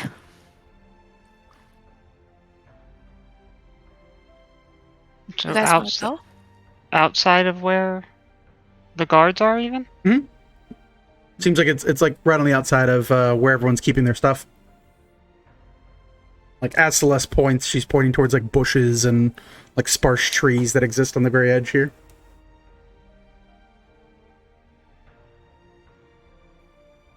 We could always go check it out. He's either gonna shoot us or probably try to run. So what's our intent, though? I just want to know that before we go. Are we trying to get answers, or are we just trying to Seek stop the revenge? problem? Oh. What is the problem? The person who wants to God. kill us. No, I'd want to know why he wants to kill us more so than if he's going to. Okay. Well, he did say it wasn't personal. Said it was just business. So he's Yeah, paid right off. for a cult. Yeah, I don't really know. It's kind of strange, but that is what he said. Huh. Shall we go find out then? Like I said, I kind of dropped the whole trying to figure out cult's deal when we met the last cult, and it's just too confusing for me. This is the best mystery. I've had like 2 mysteries so far, and this one's definitely the best. So we gotta find it. No offense, JJ. Your mystery was pretty intense, but this one seems less intense. I think because I'm not emotionally invested. Certainly. I guess I will stay here as I am the dome person, but I wish y'all well. Oh, you can just bring the dome back. Okay. Or do you not want to come? Either way, I'm fine. Either way, I wasn't sure if this was a group effort to go or. Yeah, come on, JJ. Let's go. Okay, sounds good. I mean, I'm not heavily invested, but I was still going to go in case anyone needed anything that I can provide. She's the DD, the designated domer. Designated domer, the old I'm DD. indeed the DD. Oh, very good then. The dome fades as JJ crosses the boundary. For the rest of you, are you guys just following Celeste? I see some nods. Yeah, okay. Celeste, you lead the group past the area where various stabled horses and other creatures that have brought folks to the area are residing. A few of the stable boys and gals look you over and go, folks, be careful over there. There's all kinds of, well, it's like a thick bush over there. You be careful you don't fall in. Thank you. Yep, be well. Weirdos are gonna go play in the bushes. I don't understand it. So as you guys pass by, Celeste, you do kind of guide a bit into this like thicket, these like kind of barbed bushes a bit, and begin to push past them, your armored gauntleted hands kind of protecting you from the bushes as best you can. You guys travel about 200-300 feet away from like the campsite area before finally, Celeste, you open up this kind of like bushel of bushes, and you can feel a radiant pull from this large mound of what appears to be like burlap sacks thrown over objects, and then various branches, twigs, and leaves to try and hide its location. This is it.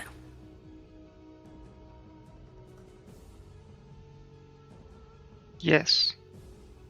Yeah, but then where's he? I'm gonna start pulling the like branches off and the little clear the area. You pull the branches off, you start moving the burlap. You do hear a small bell chime as you pull the burlap across. You just hear this kind of like ding, ding, ding, ding, ding, ding. As you slide over the burlap, you see 3 large metallic objects that have been folded up into like this almost like strange looking rectangular shape. And each of the 3 of them sit at a kind of like a crux. They're all like 3 spokes of a wheel, in a sense.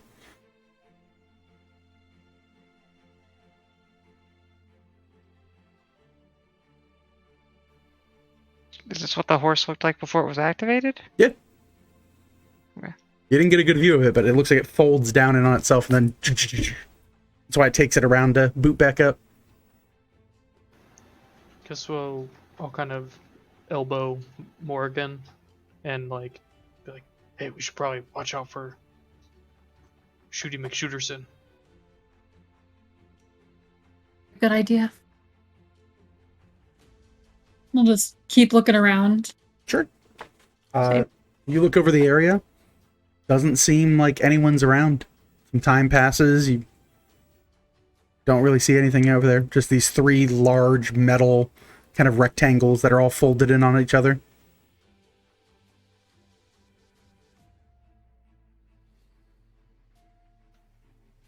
Can I look around for like tracks or anything like that? Sure. Go ahead and roll me survival.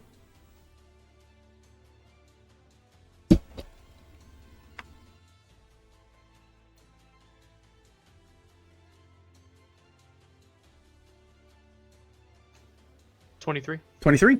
It takes a little bit, but being that you are an expert tracker and have kobold eyes, so you know where to look for things that are shiny, you do turn and look and find like there's a waft and a scent that kind of accompanies the area, and a rather signature smell. There's like this kind of like heavy, almost rustic scent that isn't quite natural.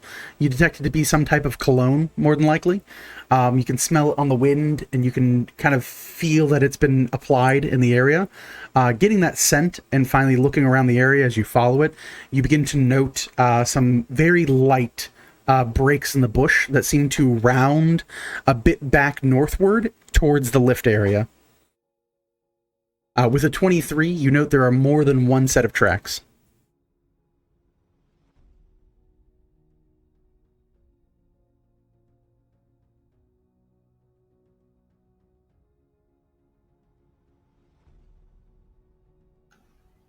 All right, so I smell that there was someone around here, and there's a bunch of tracks. And when I'm looking at this, it makes me think that he probably did this as like a diversion to create multiple sets of tracks. No, with the 23, you fully believe that there's more than one person. Looking over the 3 rectangular boxes, you'd assume that he's got company or met up with folks. Yeah, I don't think that he's alone. And when you say 3 rectangular boxes, you mean like there's 3 of horses that are... Yeah, they're deactivated, Okay. and they fold up in each other.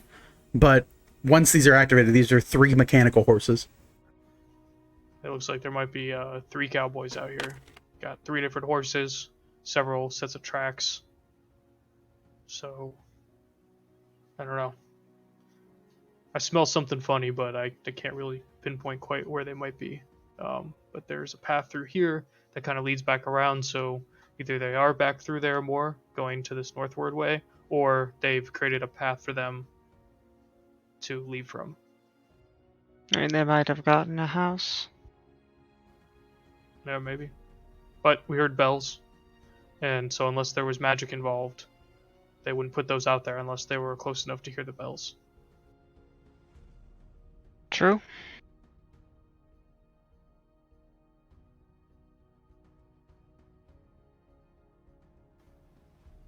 So we just waiting for them to come now, or? Well, if I were them, these horses seem like they may be difficult to start up. I've never really seen one in action before, and I think it's safe to say most people haven't. So they're probably not worried about us stealing the horses.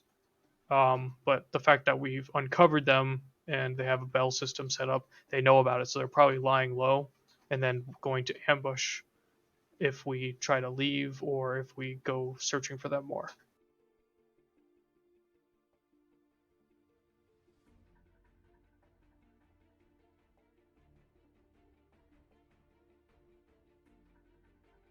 So should we just like leave a note, head back to camp, or just do nothing about it?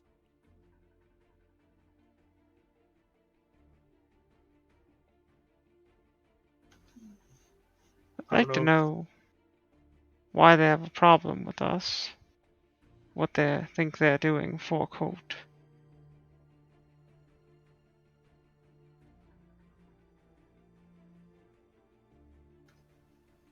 Well, if they are intending to use the lift, then maybe we can ask them.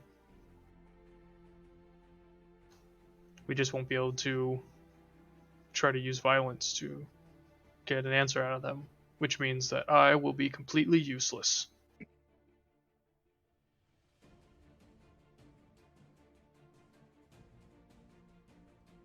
Did your cult ride a mechanical horse? Not to my knowledge. He did love horses, though. Did love horses. But like live ones where you could like brush them and take care of them. I'm sure you have to do preventive maintenance on these ones too, just in a different kind of way. Yeah, okay. Alright, well, I guess, we could just go back. Maybe we could just look around. If they're not far, they're probably around for the bell. Maybe we could just... Hello? Hello? Just call out. Yeah. You call out. No response. Sir? Sir that shot me? I just wanted to know what you wanted. I'm here now. Go ahead and give Hello? me a persuasion check, Celeste.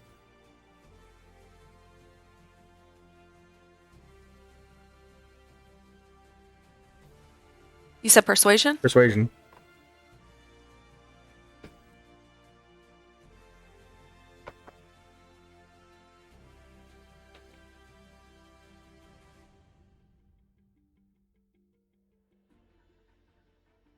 It's 27. 27? Did you roll a crit? I have a +6. Oh, Jesus. Persuasion and a, yeah. Wait, so you rolled 21? Wait. Oh, I'm sorry. Math is hard. I rolled a 19. Math is hard, you guys. 25. Yeah, sorry. I'm like, hold Math is on hard. a second here. My math brain went brrr. Yeah, I will say with a 25, you call out asking about this. You hear a rather gruff voice respond back and go, "Look, I don't quite know who you are. But if you value your life, maybe you and your friends hitch on up out of here and get your nose out of our business." Oh, I'm sorry. I'm Celeste. Yeah. I don't know if it was you, but I was shot at on the road back there Ducks. a while back. And we found a note that says that it was for Colt, and I was just wondering why, and if maybe we could, talk this through, just talk about it. I think maybe there's a misunderstanding because Colt was their friend. I didn't know him. I heard he was a really nice guy though, but he was their friend, so I think we have a misunderstanding here. The misunderstanding I'm having here is seeing a bunch of people messing around my campsite. With your pretty, these your horses? They're really pretty. My horses and my associates' horses. So were you the person that shot at me? No. Mm-hmm. Do you know where I could find the person that shot at me? Should I just wait here? No. Well, I do know where he... Wait, that's a loaded question now. You asked more than one question. Would you... Okay, hold on. Let me just ask one at a time. I don't want to Yeah, okay, go ahead. cause... Wait, why am I Are they answering arre- questions for you? I don't want to answer no questions. Get the hell out of my campsite. Yeah, go I'll in there just for wait. a second. They're going to be back. Should I wait here with you? We will not be back at this location in the near future to get our horses. So they're going to take the bridge thing and then come back to get their horses later? No. Can All right. Do you... What was do that? you... What? Can I check that? Yes, No? you can. Do I need to roll greater than a 1? No. Celeste has guessed their master plan of getting their horses and taking the lift down. Do you think that maybe this was just a misunderstanding? I don't know. I don't know this person. Right. I don't think they meant to hurt us because, like, they stopped. Yeah. Do you guys want to maybe get a drink together and we could talk about it? Sure, yeah, you go to the bar and you go order some drinks and I'll be there. Would y'all like some shot? Could we? I mean, Celeste has a good idea here. A little whiskey never hurt anybody. Oh, you got Maybe a we whiskey. could just talk. We could just talk about what happened. It's no big deal. Uh-huh. Clear the air. Yeah, you know. yeah, clear the air. Okay. I don't quite know who you are, is my issue, if I'm being quite honest. Okay. Well, we also don't know who y'all are. That's fair. Or how y'all know Colt, to be honest. Oh, it's an old buddy from back in the day. Oh, back in the soldier days, Mhm. right? Or like a different kind of day. How do you know Colt? From back in the day as well. Mm-hmm. I don't know your faces. Okay, Uh, well, at this point, you see some rustling in the bushes, and a small goblin comes walking out, wearing a hat and a very heavy-looking cloak. And let me see here if I can pull this up. Boop, boop. Yeah, they're not shooting, thank God, but whoop. There we go. He's got a gun. He does have a gun. He comes walking out of the bushes with a revolver. you so know. Oh, go ahead, Jones. Just quick, just so that I remember, Colt was on the other side of the war from me, right? That's Yeah. what we established with the honey hole? Mm-hmm. Okay. Alright, that's it.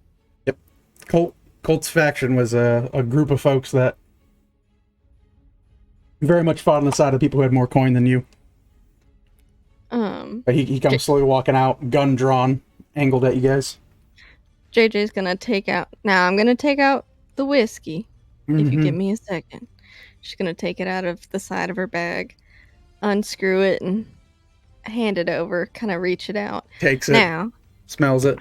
I do have a great question because there's a bit of a strange mystery with Colt that we're Yeah. actually trying to figure out. Uh-huh. And this is going to sound so horrible. Mm-hmm. Takes a swig of the whiskey. That's good whiskey. Did your Colt have hair or was he bald? Did my Colt have hair or was he bald? Yeah. I mean, he shaved his head every so often. So Hey, can I keep this whiskey? I'm keeping the whiskey. Just Yeah, Come tucks on, it pass it into- around, man. Pass it we gotta around. pass I that was one around. gifted this whiskey by a horned woman. It's my whiskey Celeste, I've got another jar. Get your own It's whiskey. okay. We can have this. JJ will get another jar. Her Whiskey. second jar out, her Oh. last jar, and hand it over to What's that? Celeste. That's not whiskey. That's whiskey.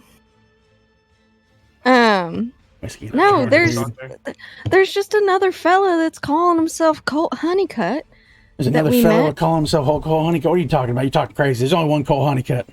That's what He's we a thought hobgoblin. too. That, both of them were hobgoblin. It was really, really I'm gonna let you weird. besmirch my friend. Okay, so how do you think that Colt, like, what kind of revenge are you getting for Colt here? Revenge. I'm really confused. What do you mean revenge? Well, this note, Huh? this note is like, for Colt, take them alive or dead. Yeah, It and says in his for memory. Colt. Yeah, Oh. But why in his memory? because he's dead. Yeah, he got smashed by. He fell off a cliff. I mean, smashed. What do you mean he fell off a cliff? Fell off a cliff. No. He tackled Lieutenant Lem, went off the side of the ridge, and they both died. You got Oh. Wait. Wait a second. JJ's gonna sketch up a picture. Give me like 2 Hey, seconds. be careful with them freaking fancy fingers. Hey, is your Colt He's gonna red? sketch up a picture What? of their They're both Colt, red. of They're our both Colt. red. Yeah, Colt's red, Lem's red. What are you talking about? Okay. After like however long it takes your sketch, Mhm. this man, what Uh-huh. is his name? Which one did you draw? The person that we originally knew as Colt. He goes, he narrows his eyes and goes, that's Cole Honeycutt. Okay, he never fell off a ledge, by the way. He definitely fell off a Might- ledge. He might have. He just didn't die. He didn't die. That's bullshit. So what happened? Huh? Well, what maybe happened? He actually went to Deerwood and he became a seeker. A what? A A seeker? Weaver's Or a chosen. Weaver's chosen. Jesus, Uh, we're the hell's the a seeker? seekers. What's a Jesus? We're the That- seekers. You're using a lot of But- fancy language here. I'm not I too know, privy he- what you're doing. He became a Weaver's chosen. Right. Who chose Colt? I don't know. He The had Weavers, something and Lady special. Galante, and himself. Who are they? The Weavers? I know the Weavers are. I don't know no Guanti. No, Lady Galante is one of the nobles of Deerwood. She Oh, gross. He's runs- working for a noble? No, he's dead now. Well, he's dead. He That's- got you're getting smushed revenge by- Wait, so him, he right? is dead. He Yes, is dead. he's He got dead. smushed. But he didn't die from falling off a cliff, so I don't know why. He definitely died from that cliff fall. You're not going to lie to me and tell me my friend's still alive, but he's dead now. How do we know what he looks like then? Clearly, you heard about all his great tales on the radio. Actually, no. I heard about all of his great tales when he told them to me. Mm-hmm. Mm-hmm. Sure you did. Actually, sir, I'm kind of confused here. Yeah. So, your friend fell off a cliff and died. Yep. And now you're getting revenge. Yep. Against us. No, not really Big revenge. It's just we do Oh. everything. Colt was one of us 6, so everything we do for Colt.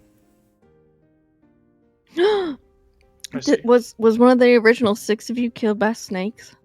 Huh? You mean Jimmy? Yeah, Jimmy. Jimmy's not dead. He's just I thought- horribly maimed. I thought Jimmy was dead. No, he got burned alive by lava. He got bit up by snakes. He got taken over by squirrels at one point. Thought he was hypnotized. That was weird. What kind of god cursed Jimmy? Huh? Oh, ain't no The god Weavers. cursed Jimmy. A very It's just- vengeful demon cursed Jimmy. Named Jimmy's Oh, wife. shit. Oh no. Well, that's very unfortunate. Is Jimmy very here? bad. Because I think I yeah, need to is meet him. Jimmy No, here? Jimmy left us. Jimmy's not quite right anymore. Not I mean, after all last that. visit. Yeah, no, it's After the last visit. yeah. Pray you never encountered Jimmy. I'll be real afraid for What you f- if you encounter Jimmy. What finally did Jimmy in? Oh, Jimmy's still alive somewhere in some. No, I form. know, but like, what finally was his breaking point? What do you mean his breaking point? Oh, Like he he broke his left you. bones. He broke his knees. JJ, could you draw Lem so he knows Yes. that we know what Lem looks like too? Even though JJ's gonna sketch Colt V2. Scold me too. Okay, is this Lem? No, Lem didn't have a big crazy scar up the side of his head.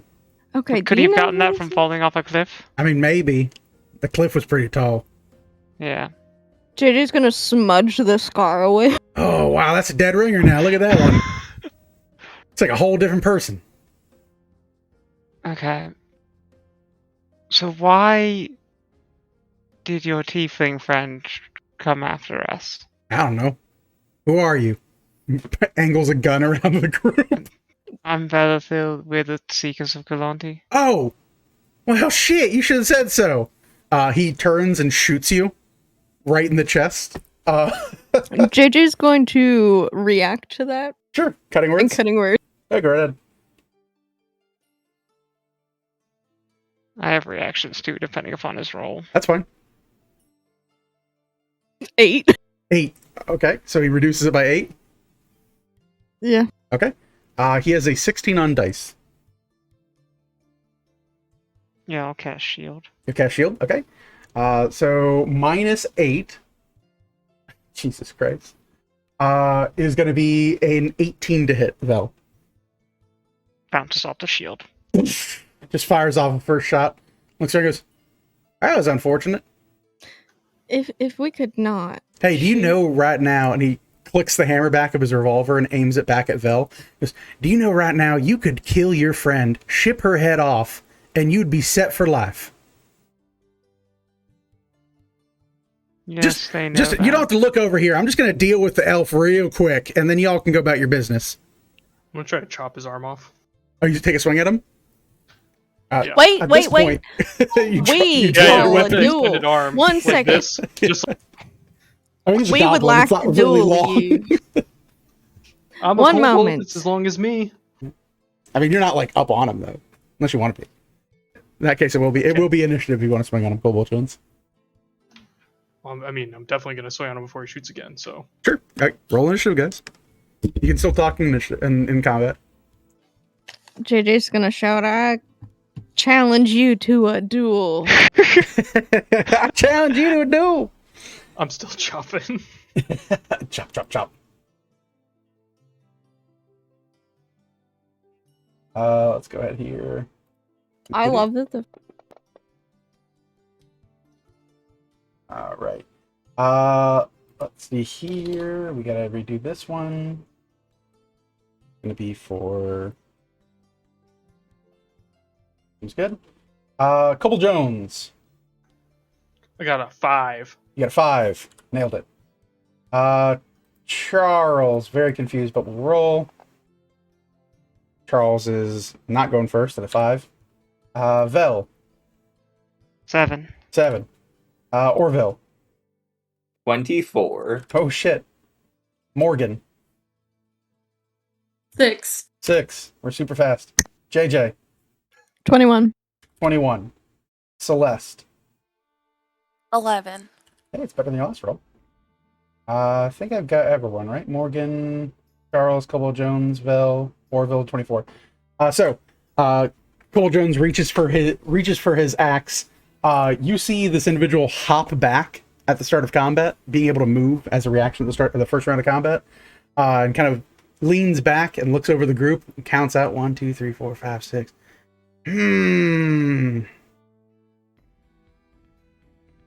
Yeah, well, good luck. And just turns and runs. You see him run, then dash, and starts heading back to the buildings. He gets a 25 on initiative. Orville, you are next in line. He's going to move, run, then dash. How far away from me to put him? Puts him, let's see here, that is... Where am I at here? 35 times 3. So we're at 70, 105 feet. It's hoofing it. Okay, so- movement, move action, and then 1 second here. Where is this in my monk tree?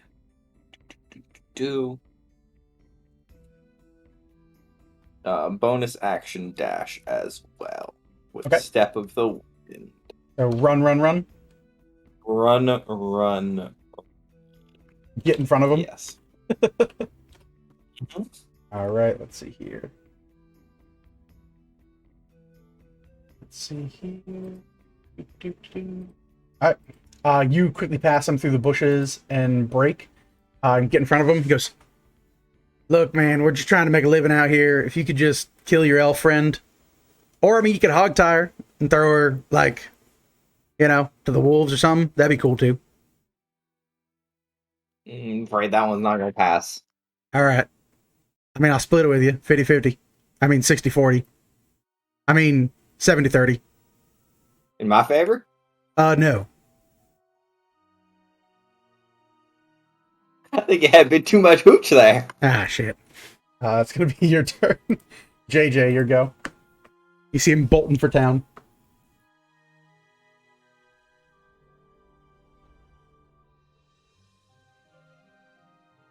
How far is it? You said 100 and something. 105 feet from where you guys were standing. Are we smacking him? Up to y'all. I was trying to chop his arm off. Okay. Well, all I have at the moment for that kind of distance is Eldritch Blast. That is true. So we're gonna go with blasting. You- We're Alright. gonna have the finger wand guns now, the too. blasting. What is After last combat, I gave you the wand. it? I'm still gonna Eldritch Blast for now, I guess. All right. Just roll damage and double it. As somebody redeemed that the next roll would be a nat 20. Angle out. Big ol' shot. Thank you, whoever. World's worst. Oh, it's a shabby bot. I was like reading the name, I'm like, nope, that's a fake. That's a shabby bot. 18. 18 points. Yep. You beam the back of him as he's hassling back and forth with Orville. Golly! What the hell was that? You bolt strike him in the back. You get a second shot if you'd like. Or is that both shots?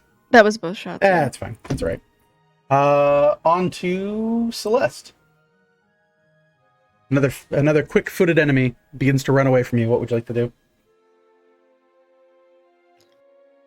Guess I'm heading in. Ooh. Celeste is like, it's never safe ever. Fair. Also, can I declare real quick that JJ's running also towards him Sure. at this point? That's fine. Put everyone back in order here. Personally,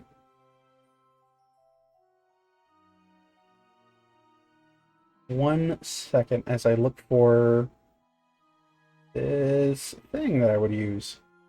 It's killing me. Oh, that ain't it. I had it already set up, and that's annoying. That's irksome, in fact. One second, y'all. There we go. Yeah.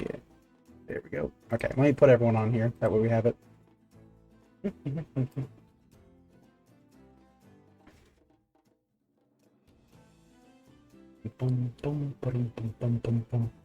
Please hold while this DM refreshes. We greatly appreciate your patience.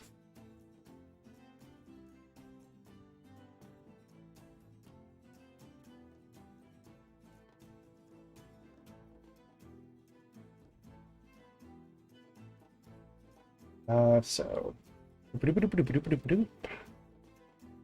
I need all these people again. So we're gonna do Orville. Can I get my clicker out? This is always the joy of like impromptu fights, is that they just happen and you're like, I gotta throw it all on a map now real quick. That way it's just simpler to get involved in. Bloop. Bloop, bloop, bloop. There's all of that. Okay. And then we will. Okay.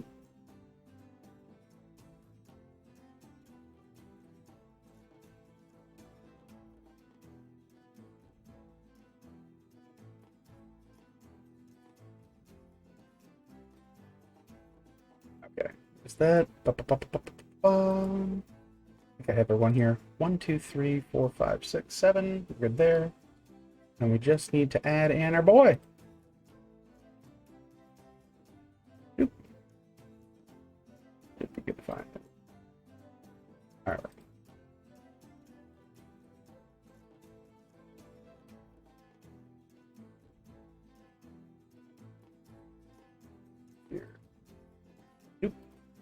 5, 10, 15, 20, 25, 30, 35. I send something 80, 90, 95, 95. Hey, look at that! I guessed it right on the go. I'm so proud of me. Getting real good at eyeballing that. Let's do. Bring the game capture back. Boom! Look at that. Look at the distance from you to Orville. It's freaking forever. So we'll move over to the party. Oop. So JJ moving 30, 5, 10, 15, 20, 25, 30. Yep. Okay.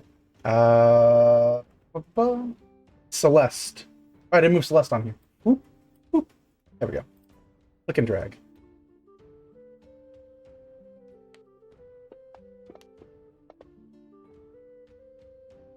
What would you like to do, Celeste? This is your turn. Apologies for the delay.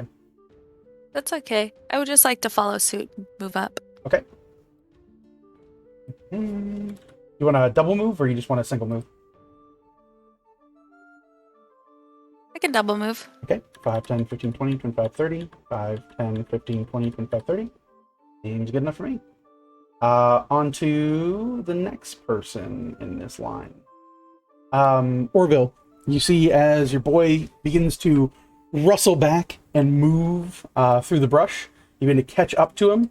You look, and there is an individual that steps out from the shadows, whoop, and comes around the other side and angles a rifle at you, and points at you and goes, "Hey, don't I know you from somewhere? Oh, shit, they followed us!" And will try to take a shot at you, sir. Probably unsuccessfully. 14 to hit. We'll miss. Big fire off on the other side. That is his go. Vel, your go. Move up 30. Moving up 30. Boop, boop.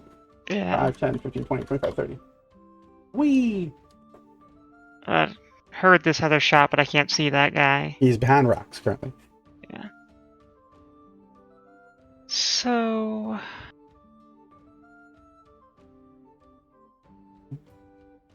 Alright, yeah, we're just gonna magic missile. Okay. On to who? The goblin guy that I can see. Okay, go for it.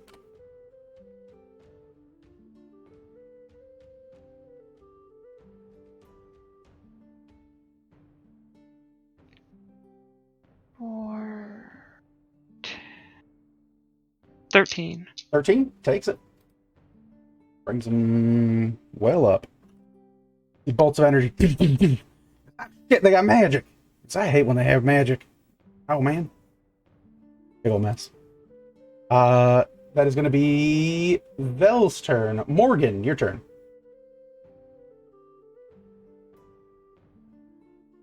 Can I? Only like 90 feet away, right? Like about? Yeah, give or take from where you're at.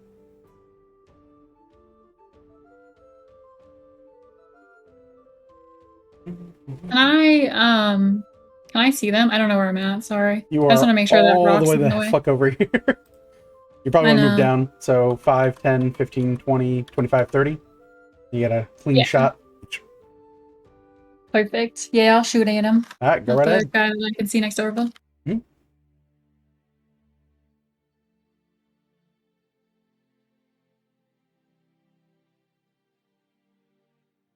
That's a whole 12. Well, you fire off, shoot towards him.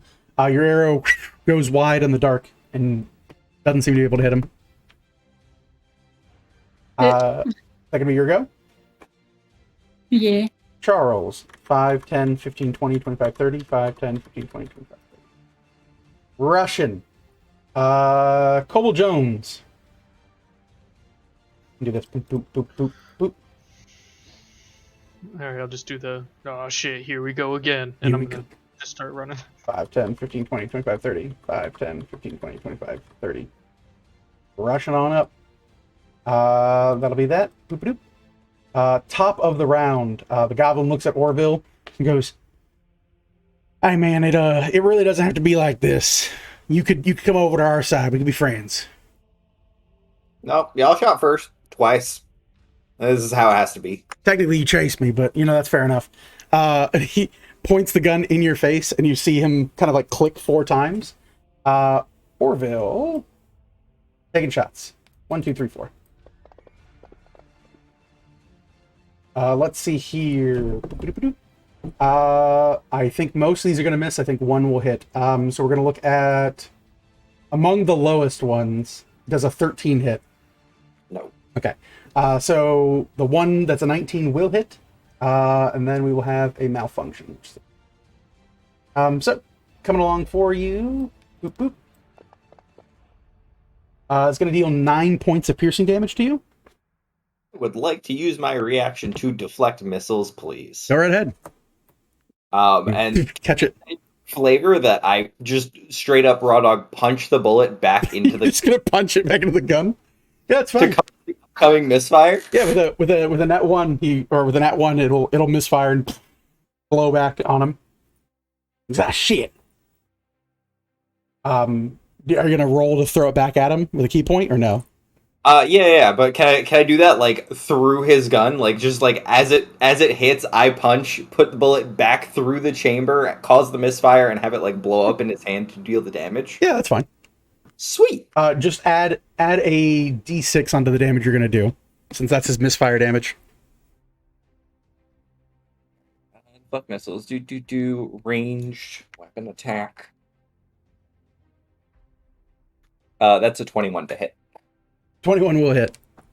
Okay. And then just add a d6 to whatever the normal damage is. I think it's just it uses the weapons damage, I believe. So 2d8. Okay, so 2d8 and a d6.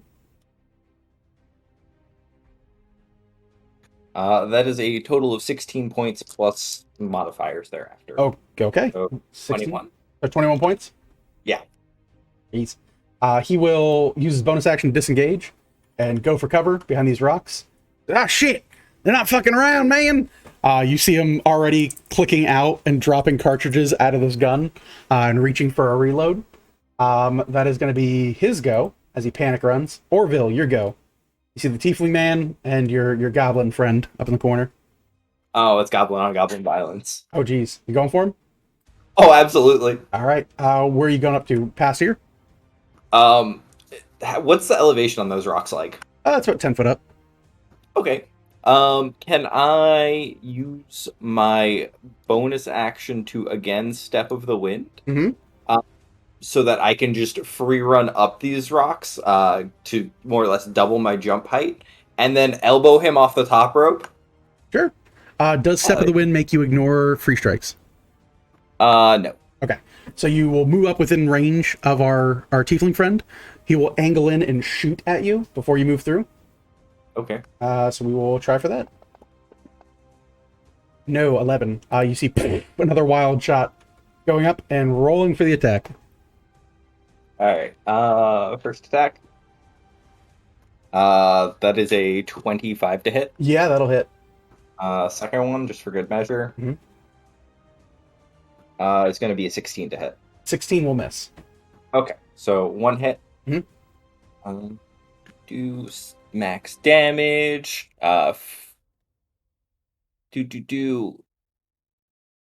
Size is larger than me, so I cannot Fury of the Small It. He is the exact same size as you. However, I can Hand of Harm it and juice another d6 into that. That'll work. So that is going to be a total of 16 points on that one. 16 points, takes it. And that is move, bonus, and attack. So we're good there. All right. 2 big heavy hits. JJ, your turn. Running up. Running? Let's do 30 feet and then can I see the tiefling from here? Not really. He's kind of still behind this like big rock facing, but you're getting there. She'll move up another. Let me see. She'll move up another 30 feet. That's fine. 5, 10, 15, 20, 25, 30. Yep. All right. Works for me. Celeste, your move. I'm moving up. Moving up. 5, 10, 15, 20, 25, 30. You see the tiefling man around the other side of the corner of this big rock. You can see a bleeding out goblin man who tried to shoot and assassinate Vel. very haphazardly.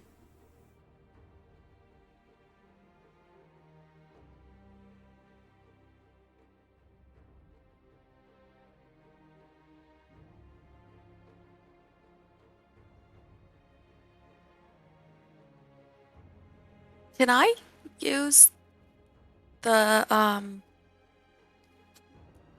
sorry, for the disc? Mhm. Can I make it a shield like the freehand mode? Yeah. So you use your telekinetic helmet to animate the shield. You get a +2 bonus to AC, and it floats around you. So you don't actually have to take up a hand slot to get the shield bonus. So you can consider yourself to have a shield equipped. Is the easiest way to do it, I think, in Beyond. +2 to AC, super easy. I got magic weapons. Like, see that? It sucks. Kareem, was that an action or a bonus action? I believe that was a bonus action. It's the same thing for animated shield. Should be a bonus action, I believe. Double check. Sounds right, but just wanna make Animated sure. shield. Yeah, bonus action to cause it to animate. Boop. You still have your main action after moving. Dun-dun-dun-dun-dun-dun-dun-dun.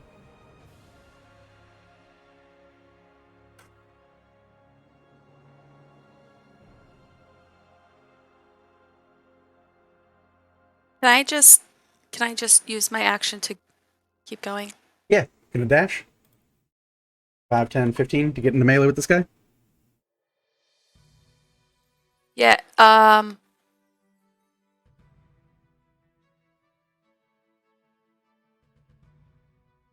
I actually make it to the other side of the other guy so I can give flank to Orville?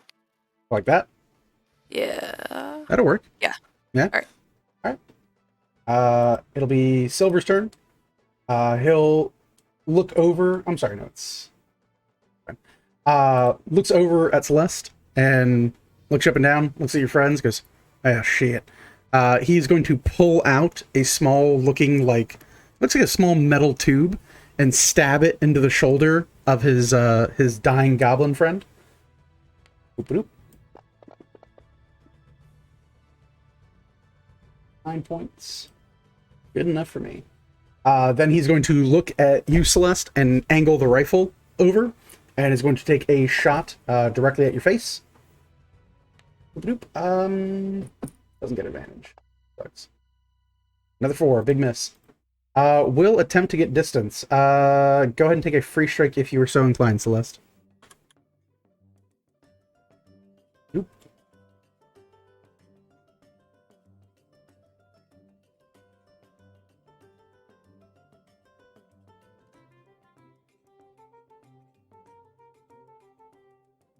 What do we get?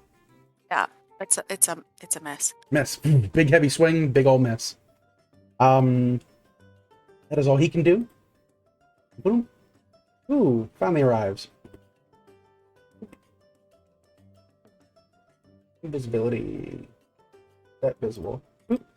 Coming around the other side, you see a Duragarian woman wielding what looks to be a very large shotgun. Steps into view, looks around, sees the goblin bleeding, looks over, sees the rifle aimed at Celeste, walks directly up to Celeste and puts the heavy-looking implement on the back of Celeste's armor and goes, honey, pick a god and pray. Celeste needs to make me a dexterity saving throw at disadvantage as you're within 15 feet of her.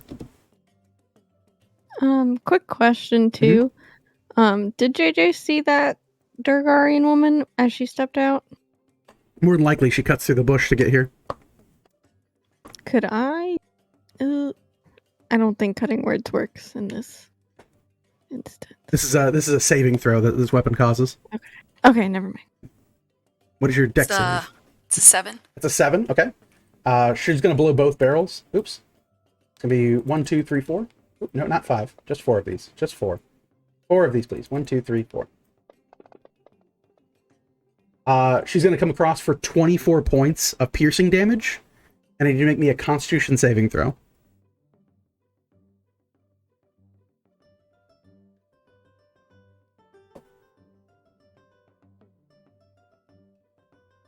$11. 11 is a failure. You feel the metal tear and rend through the back of your armor. You feel it twist and bits of the shrapnel kind of cling and break across the other side of your animated shield. It kind of like haphazardly shakes, but you can hear this deafening blow as everyone kind of hears it ricochet off. Is your current set of armor magical? No, I don't believe so. Your shield is, but not your armor.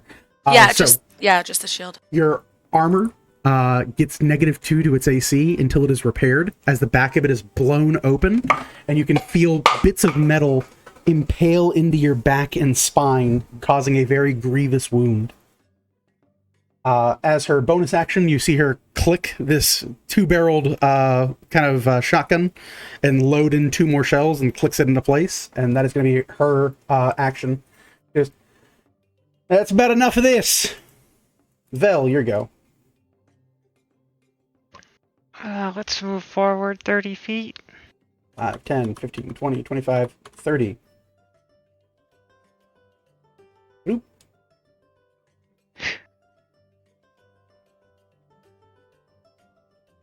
Alright, cool. He's just inside.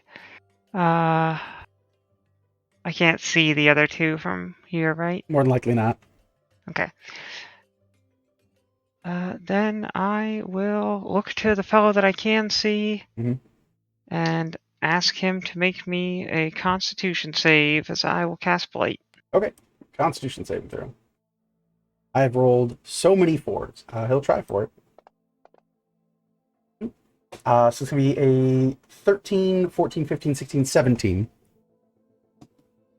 He's lucky he has that bullshit. It is pretty cool.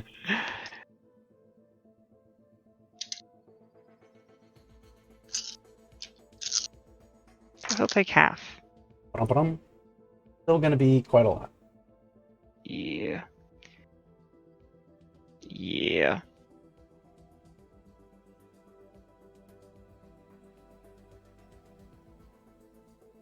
Uh, 33 points of necrotic damage. So halved, or is that with half?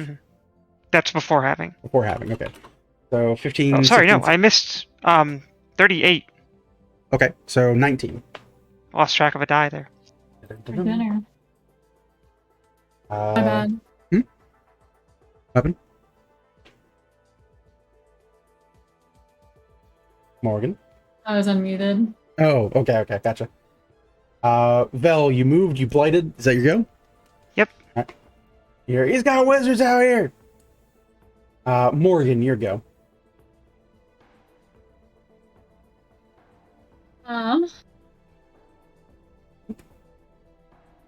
Super far away, Morgan.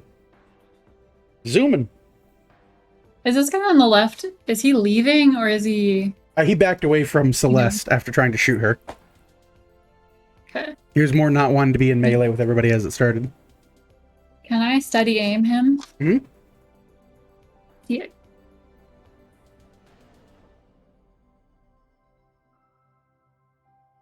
Just kidding. He's fine. Fine. He's having a great day. Big heavy shot.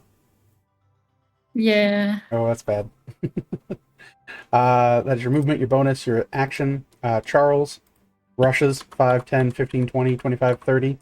5, 10, 15 to get to melee. I'm here to kill you.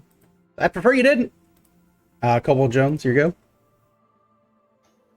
Okay, I'm gonna double move to get next to Celeste, and then I would like to use my action surge. 5, 10, 15, 20, 25, 30. 5, 10, 15, 20, 25. Okay.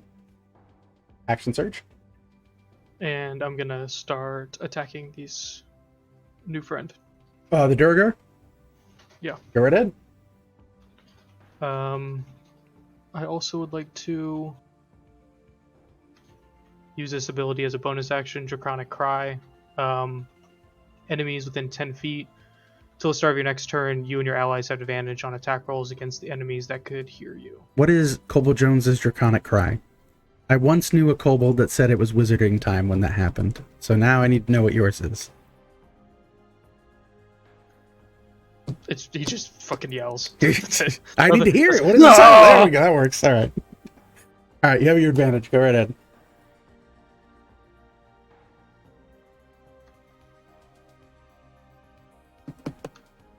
Okay, so that's going to be a 25 to hit. 25 will hit. And then we'll use goading attack. Sure.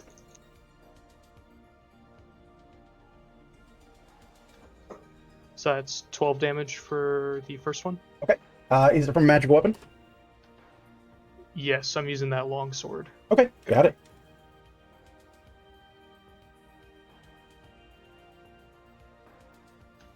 And then I'll do the second attack. Yep. That's also 25 to hit. Sure, hits. And then they have to make a wisdom saving throw, or else they have to attack me from the last thing. Wisdom save. We are looking at a 13. Okay, it was a 16 DC. Okay, so fails. Yeah, and I'm gonna do it again though, anyway, just for the extra damage. Okay.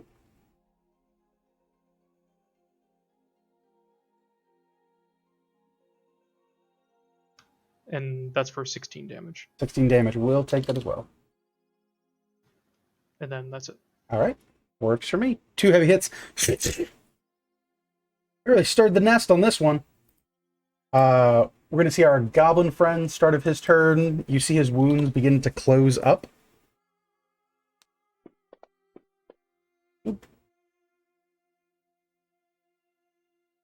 Will turn after reloading this crazy looking boomstick, and will. What I want to do here? I think we want to shoot one of those. So we're going to bonus action disengage. 5, 10, 15, 20, 25. I'll stop early. And we are going to make people dance. You see him hold up his revolver and click over to a specific barrel and pull back the hammer and aim over and plug one of his ears and go, fire in the hole! And fires off a red bullet. I need Celeste, Orville, Cobble Jones, and the Duragar will make the save as well. I need everyone to make me a dexterity saving throw.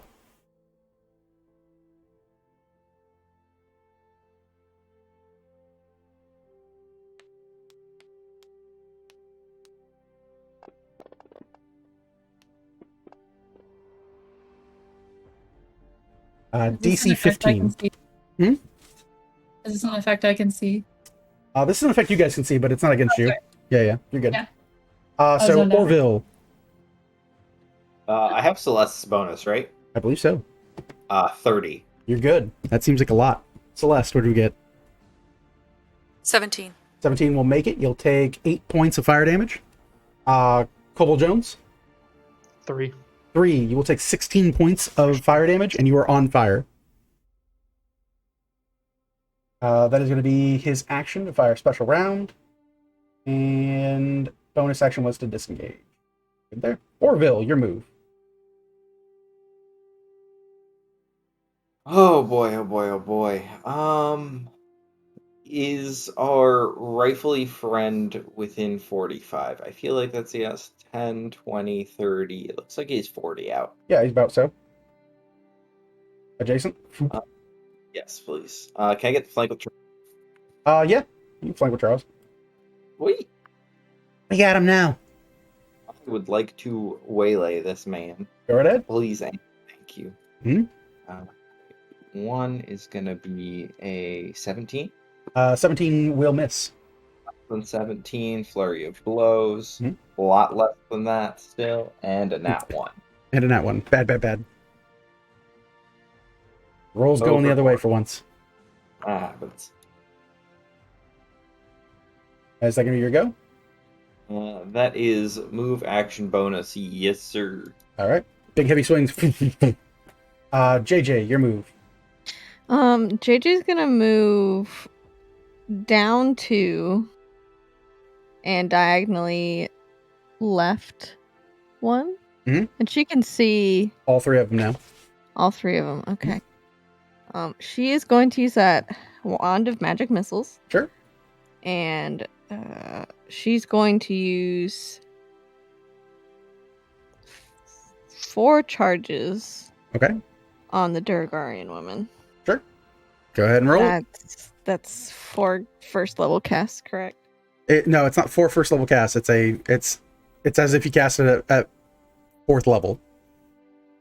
Or Okay, be- great. Yeah, 1, 2, 3, 4. Yeah, 4th level. Okay, great. I think it's 6d4 sounds right. Each one gets +1. 3, 64 sounds right. Or 64. You just get 64 damage because that's how you can say that in English too. Nintendo's You worth don't- of damage monsters. Yeah. Fourth level magic missile murders gods.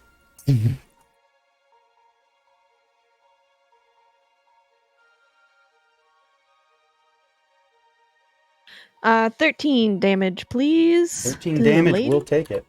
They each of the die get a +1. Oh, Yes, and sure. then +1. So 6 more. 6 more. Yeah. Bam. He was real good then. 19 damage. Anything else for your turn, Celeste? So, why did I say Celeste? Celeste is next. Sorry, JJ. No. You're Looking at the good. initiative, I'm like, yeah, Celeste is next.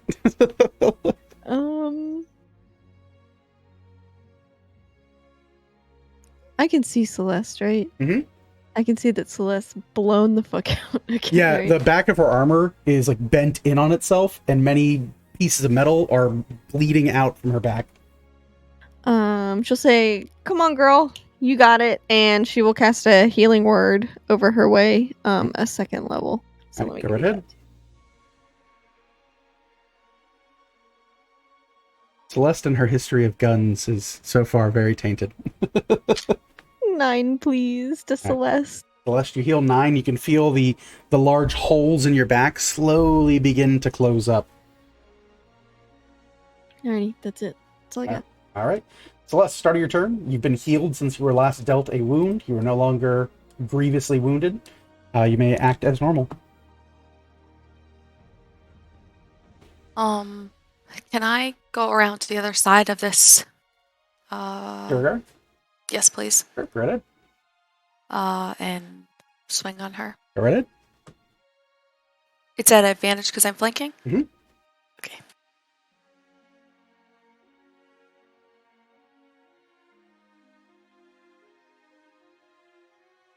$17 to hit? 17 will miss.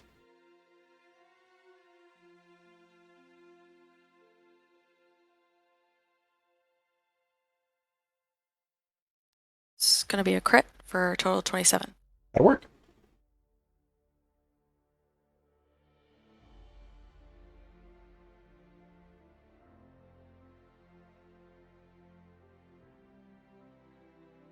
Need a collection of things to throw at cats. As I watch my Durgar get erased.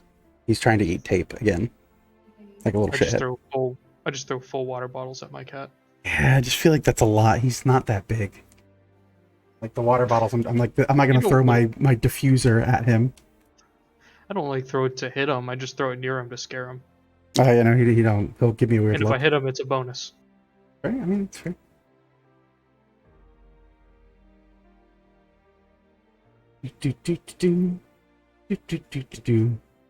Today's crit is brought to you by chocolate. Chocolate. Have you had chocolate today? 80% cacao or bust. Small soapboxes. Celeste does calculus to figure out the damage of this crit. Oh god, even more dice being added to the equation.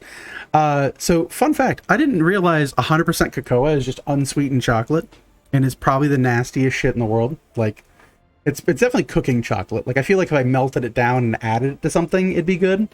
But man, I got one of those 100% cacao bars, because I was just like, this is supposed to be the good, healthy chocolate. Absolute dog shit, like, worst tasting thing I've ever had that's supposed to be candy. Oh, it was bad. It was real bad. Yeah, fun stories about chocolate. I'm being regretted snacks. Oh, regretting snacks. We're waiting. Let's all go to the lobby. Let's all go to the lobby. We'll go to the lobby. Get us some snacks. Good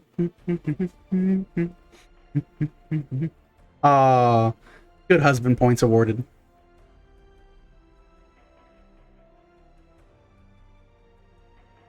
I always love paladin crits because they're like, okay, carry the 4, I carry the 2. That's 16. Now minus 13. There's a comma somewhere in there. Yeah, there's a comma somewhere in there. 14,387,422. 62 damage. 60 dose damage. I will take it to the nose. Shockingly. And then I will still just, alive. while I'm doing, I'm just gonna yell for cult and see what she does. You go for cult. Yeah. She just gets fucking hit with this weapon. You burst with radiant energy. I'm assuming you smote for 60 some odd crazy damage. And you see her kind of like turn and look at you and goes, "Who the hell are you, a cult?" And she flicks back both barrels of her gun. Where's Seems friends? Duh. very damaged and hisses a bit. Is that your go? Yes. All right. Our dear friend with the rifle will look around, look at Orville, and go, "Oh, worth a shot." Reach into his bag. You see him pull something out and flick it against the heel of his boot. He goes, "Hey, feller, catch," and just tosses something to you, Orville. He will roll to hit with a ranged attack. It is going to be a 17 to hit. That is on AC. However, it being a ranged attack, I would like to deflect missiles and kind of volleyball spike it right back at him. Sure, go ahead. It's no damage, so you can grab it, and if you spend another point, you can throw it back at him. Yeah, I'll do that. Okay. You catch the item he tossed at you, and you see this long, cylindrical-looking stick that has sparks coming out of the top of it. You toss it back at him, and he looks at you and goes, "Well, I kind of figured that." It'll detonate on him, which means I need a dex save from you, him, and Charles.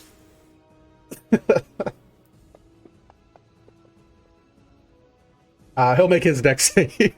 It is a DC 15. Well, 8 on die plus 8 gets me to 16, so we You're take good then.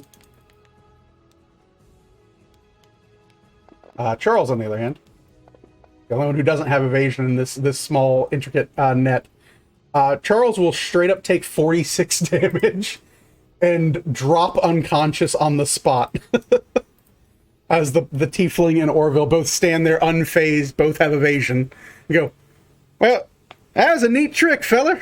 He raises his cloak, and like smoke's rolling off of his cloak. He's like, "Sorry about your rat. Sorry about him. Collateral damage and all that. So you're also not gonna get hurt by explosions. That's what's up. That's what's up. That's cool. Okay, cool.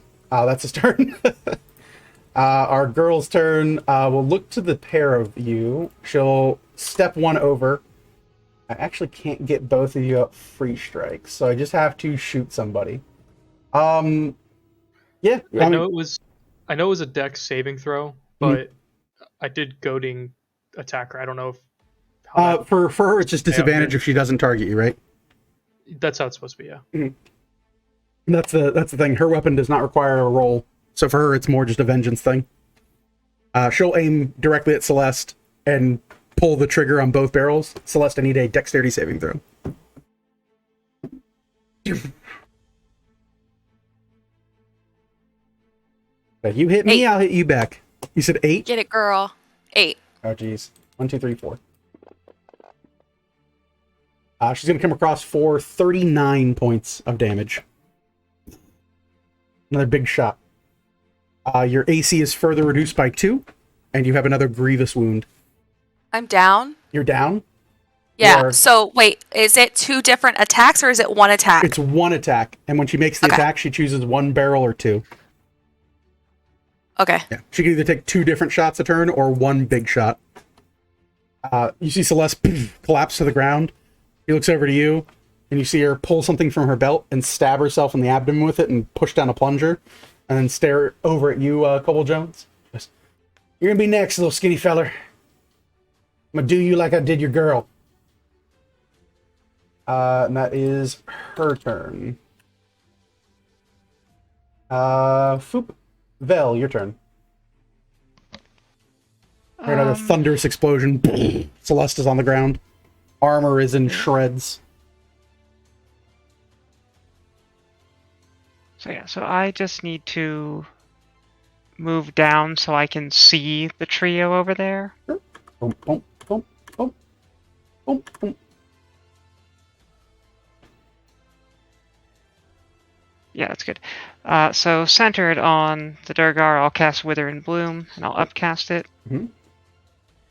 So I need a con save from her. Sure. I rolled so many 3s and 4s tonight. Likely will fail.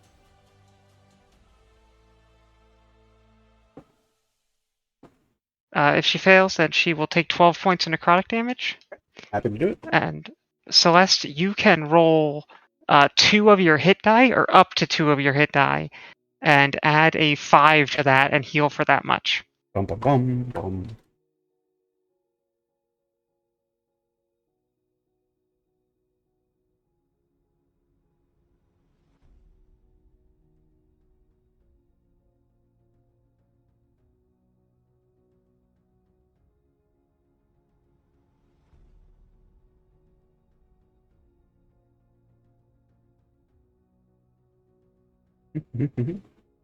All right. Good after that, Vel? Yeah, that'll be the end of my turn. All right, Morgan, your go. You're seeing explosions, sticks of dynamite being thrown, shotguns going off, all manner of bad shit. This is pretty wild. It's happened. Wild and crazy times. We're gonna steady aim homeboy again. Sure. With the rifle? Yeah. All right. From downtown.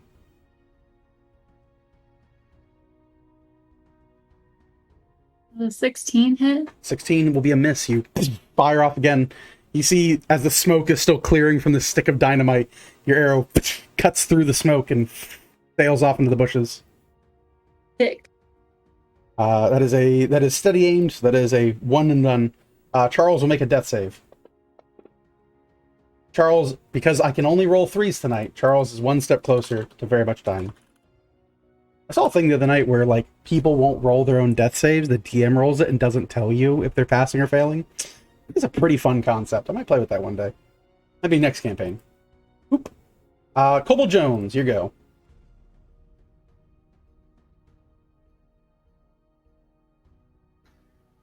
Alright, I'm gonna move to flank with Celeste, even though she's down. Just get in position for her. Okay.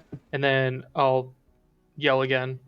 And this time I'll say, "Leave my friend alone!" And then I'll start attacking. Sure. She's conscious.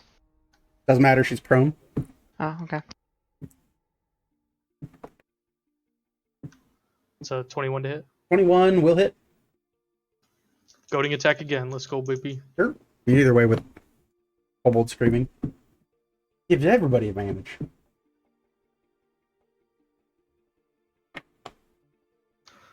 So that's 9 damage. 9 damage. We'll take it. You said from Okay. magic weapon, right? Yes. Cool.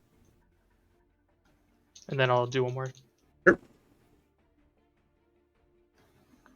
It's going to be a 23 to hit. 23 will hit. And then another goading attack. Hmm.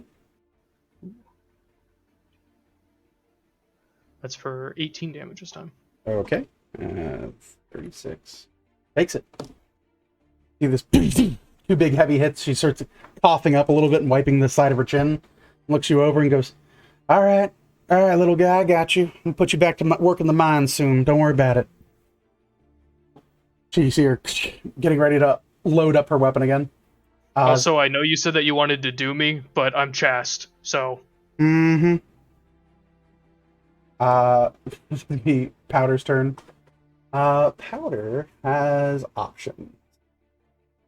I think those options are going to involve using a gun in melee. You see Powder walk up, put the back of his gun directly against the plate of Kobold Jones, and clicks down 4 shots, one right after another. We'll roll them at advantage.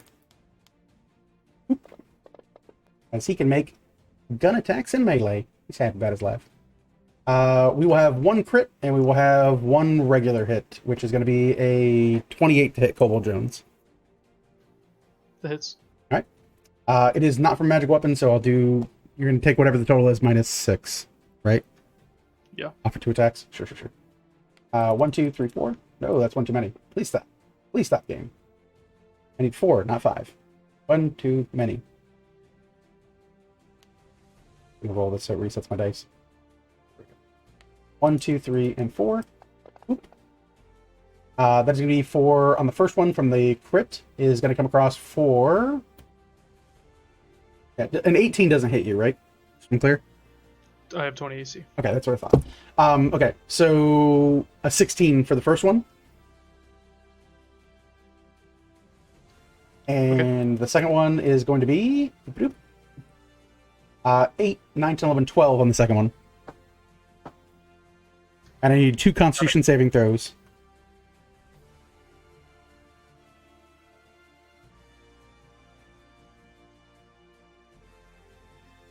First one's 19. Okay, makes it.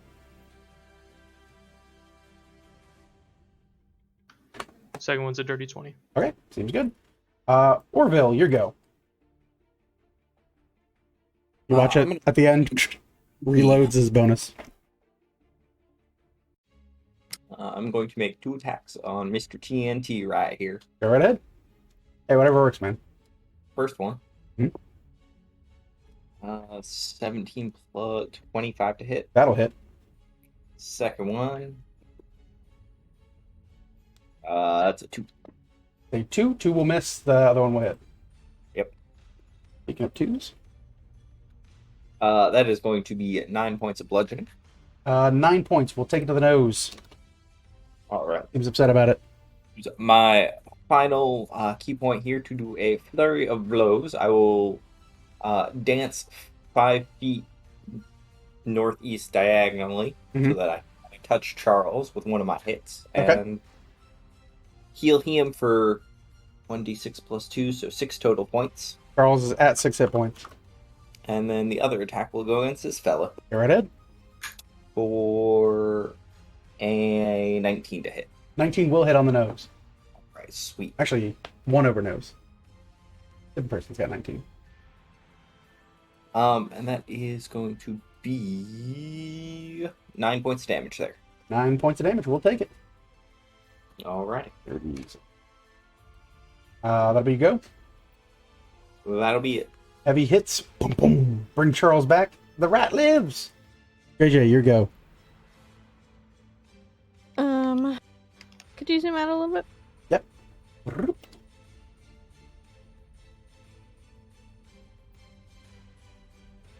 Is Goblin Cowboy looking rough still, or is he? Yeah. I mean, he's bleeding, but you do see his wounds slowly closing. Same with the Durgarian woman. Whatever they've injected into themselves seems to have a recurring effect. For how long? Who knows? But he seems to be sticking it out with the best of them. All right. I'm gonna go ahead and just cast Bane. Okay. I think I can hit all of them. Yeah. I think they're all within 30 feet, right? What's the save? What do I have to roll? Wisdom or? Could I get a charisma save, please? Oh Jesus. Charisma on the Durgar. Not an advantage. Why are we rolling with that? Please stop. Regular roll. I want that 20, but regular roll. Charisma. No. Just skip ahead to a 10. Okay. Our goblin friend. Is going to be a 16. He does pass. Okay. And for our hunter friend, was a 19, went to a 1. Will fail. Nice. So neg 4, so 1d4 on their things. Yep. Minus 1d4 on their things, and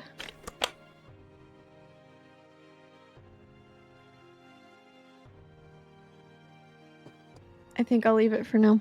Okay, works for me. Celeste, your turn. On the ground, smoking. Been healed since your last turn, so you don't worry about your grievous wound. Okay, I'm just gonna get up, Get up, stand up. wipe off my little knees, and swing. Go right ahead.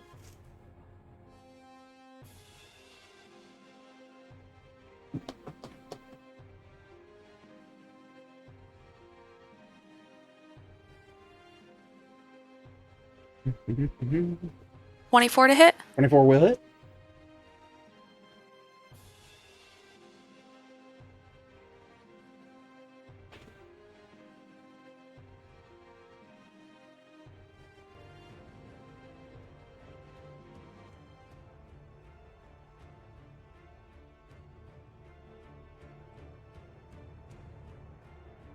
Damage. Question mark? 11 damage. 11? Okay, we'll get hit. Takes it, grunts. The blade cuts into her back. She kind of, ugh. Thought I killed you.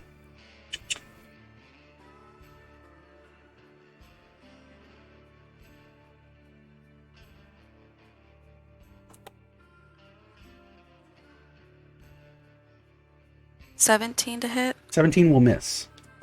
Boom. Big heavy swing and a miss. Is that going to be your go, Celeste? Anything else for you? Showed up, attack action, second attack. Anything with your bonus? Beep boop boop. Good thanks. Can I do Shield of Faith? Yep. On yourself or on who? Yeah, as we touch. Or probably yourself. Yeah. Yeah. Plus 2 more AC. Seems good. Gonna bring it around to Silver. Fellow will look at Orville. Go. You know, I'm honestly just absolutely impressed that you can do the stuff I can do. You know, I feel bad about this, but I don't.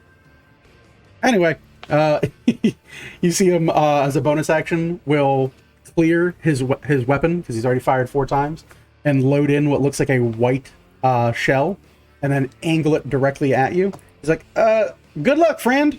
And he's going to fire it off. Orville, I need you to make me a... Oh, Jesus. I need you to make me a charisma saving throw. Oh, God help me. Yeah. You see it fire off this, you hear this boom of kind of lightning and crackling energy. Did you get 20? A 19. Oh, 19's pretty good. So it's 19? For a total of? Oh, 19 is your total? 19 will make it. You watch as this light emanates out from the front of his rifle, begins to swirl around you like a mist, and you see for a moment the veil shimmer between realities, and you can see hellfire and various forms of demonic imagery shimmering on the other side, cackling demons and the like, and then it softly fades as you kind of wrench yourself free of this opening kind of peering mist. And as the smoke clears, he looks down at you and goes, dude, seriously, this is costing me an arm and a leg, you shithead. Not your day, is it? Huh? It's not your day, is it? It's really not my day. This is bullshit. Onto the woman's turn. She is going to bonus action, put a shell in each one, flick it into place. She's going to put 1 towards Celeste. Celeste, dexterity saving throw.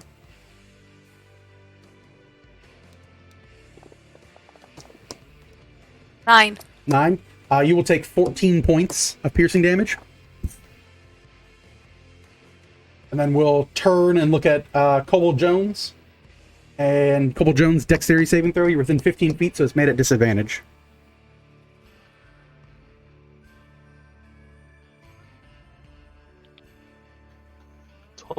12 is also a fail. Gonna be for 24 points of piercing damage. Plugs to the chest. I Is this need... one magical? It is... Hers is magical. Our 2 other friends, non-magical, unless they use the right ammunition. I need con saves from you and Celeste, if Celeste is still conscious. DC is 16. Dirty 20. That's fine. Kobold Jones? 15. You said 15? You, again, feel your armor rend open. If you are not wearing magical armor, has its AC reduced by 2. Celeste, you've been hit 3 times, so your armor should be at -6. You watch as the front plate is now a hole, and your armor is considered destroyed. And a negative? I don't... Every time you've been hit, your AC's gone down by 2. Goes down 1 for each barrel that gets used against. So you're at -5. It shatters your armor at this point. That's what her weapon does. It shreds through metal. It's okay. No one's used AC attacking against you. So I do apologize. Kobold Jones would be down by 1. You have a -1 on your armor so far. She's only used 1 barrel on you. And that is her go. Belle, your go. Um.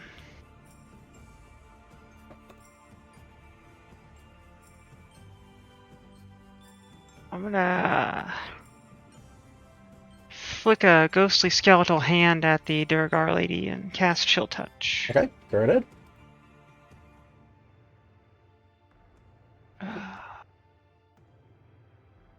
What, +8? So that's only a 17, so that's not gonna hit. 17. The skeletal claw moves forward and misses.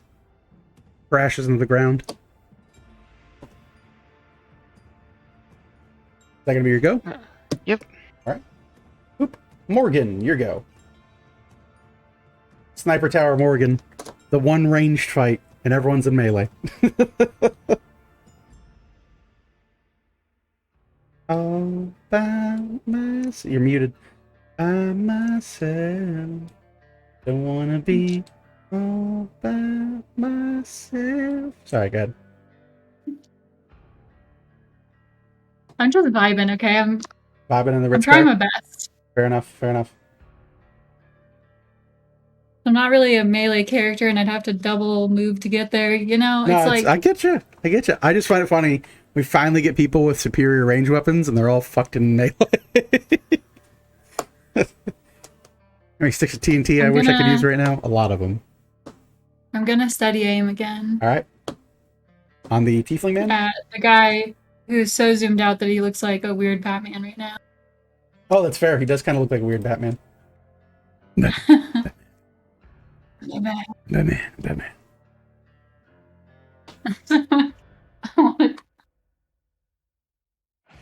How bad? Is it real bad? I feel like it's real bad. If Celeste is gonna... I've gotten a 2, a 9, and then a 6. And I'm With gonna all lucky your it. shots at 'cause- advantage? Yeah, Jesus. It's Yeah. pooping. those are the Pooping. high ones. Those are the high ones. Oof. Oof, my lord. Oof. Big heavy shot. Another miss into the crowd. I, wa- Morgan's like, I want to shoot them. Might be time to use. I just luckied and I got a 2. Ah! We'll move You might away want to from that scene. burn whatever you're using. I just bought these dice. Well, they're cursed. Wherever you bought them from, cursed. Does it only go to 10? From a thirst, there's demons attached to them. So, Oh my god. Alright, well, I guess I'm just gonna continue singing all by myself over here. All by myself. You see Charles stand up. He will take 2 attacks, which is just easy for me to click the math in D&D Beyond, so if you want to check the campaign there. He rolls a 10 to hit and a 14 to hit. Both miss from his little sickle. Kobold Jones. Bloop. Use second wind to give myself a little healing here. Sure. You didn't want to take another 24 to the face? Come on, man. I mean, That were cool, bro. when you say it like that, I mean, yeah, man. and then I'm gonna swing twice. All right, go ahead.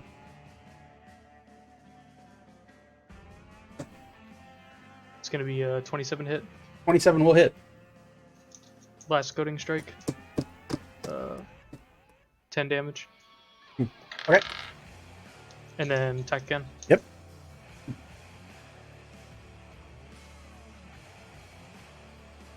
$16 to hit. 16 will miss. Okay. And that's my turn. All right, sounds good. Moving right along. Boop, boop, boop. Top of the round, we have Powder. Let's see here. Not looking good for everyone here. We will fire a special shot. Seems to be the thing we can do here. Oh, I do apologize. Kobold Jones, you've been on fire. I'm getting shot earlier, and I did not remember to remind you. Can you make me... It'll just be at the start of each of your turns, because you haven't been taking turns to take yourself out of fire. You will suffer 11 points of fire damage, sir. D6 per turn. Okay. I also have you as a wound at the start of your turn, and you can make me a Constitution saving throw.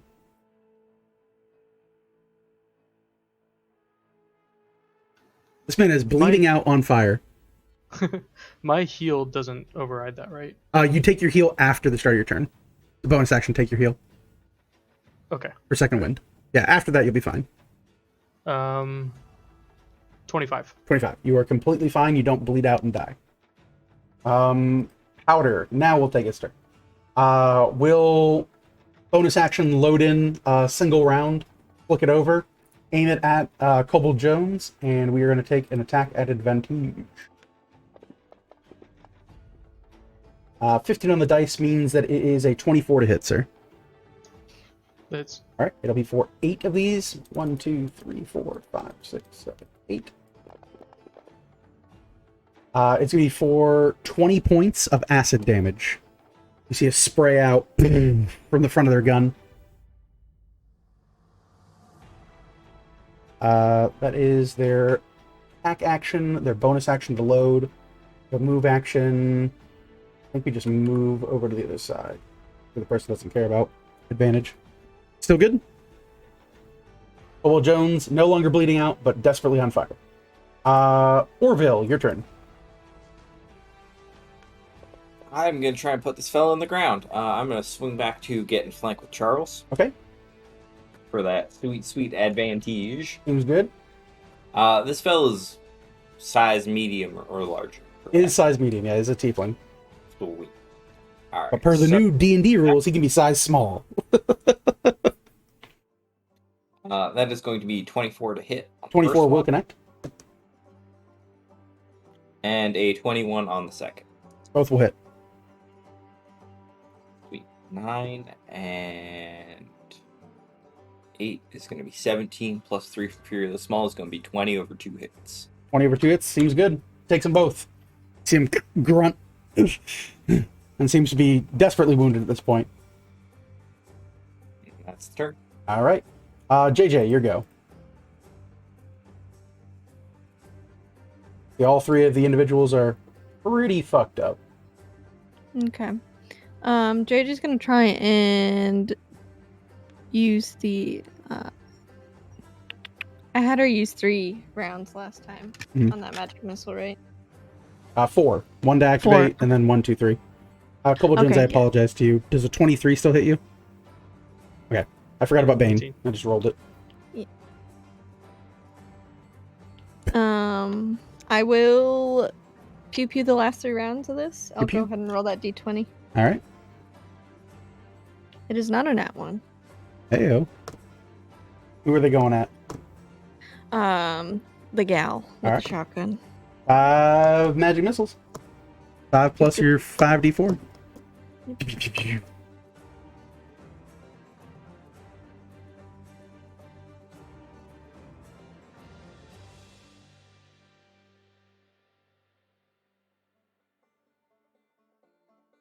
15, please. 15 points. Yes, sir. You see 5 bolts streak through the air, strike her up and down her sides. She grits her teeth for a moment, turns and looks at Celeste and goes, "You're a real bitch." Collapses on the ground and seems to be unconscious for the time being. And then she will.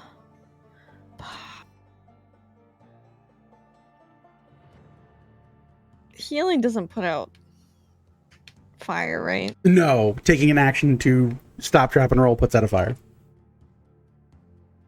Could JJ do an item interaction to pour her canteen onto Kobold Jones and assist? It wouldn't be an item in action. It is an action to douse fire, Okay. specifically. Okay, cool. Per the rules of being on the fire. Perfect. Okay. Good after that? Yeah, that's fine. Celeste, your turn. There's a hunk of burning kobold across from you. A bleeding out Durgarian. And a goblin who has a chip on his shoulder at this point.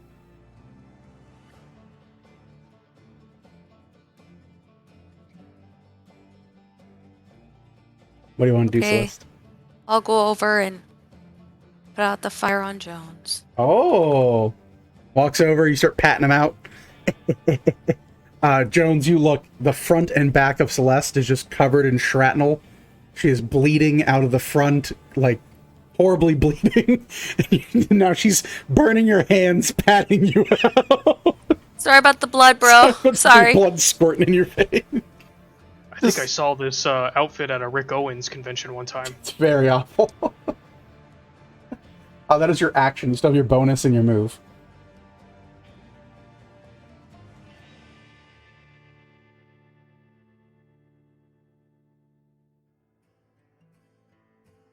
Anything you want to do?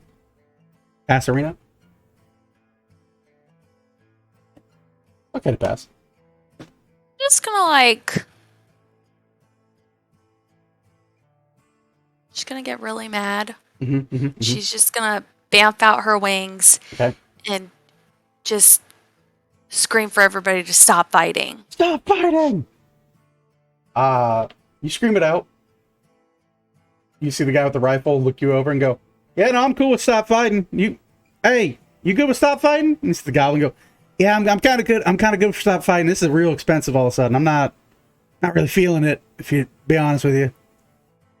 But I don't trust this guy." And angles his gun in Kobold Jones's face, like taps his nose with it, because I don't really trust him. That's fair. I would hold that to him the whole time, but like everybody else seems cool. So- I wouldn't kill him, but like So I wouldn't trust are we him. on a ceasefire? I think we're at a ceasefire. I don't know about you guys, but your friend, she needs some help. Yeah, okay. Hearing this, Orville, this guy will try and leave combat. Do you want to take a free strike? Oh, he's moving, absolutely. Okay, go right ahead.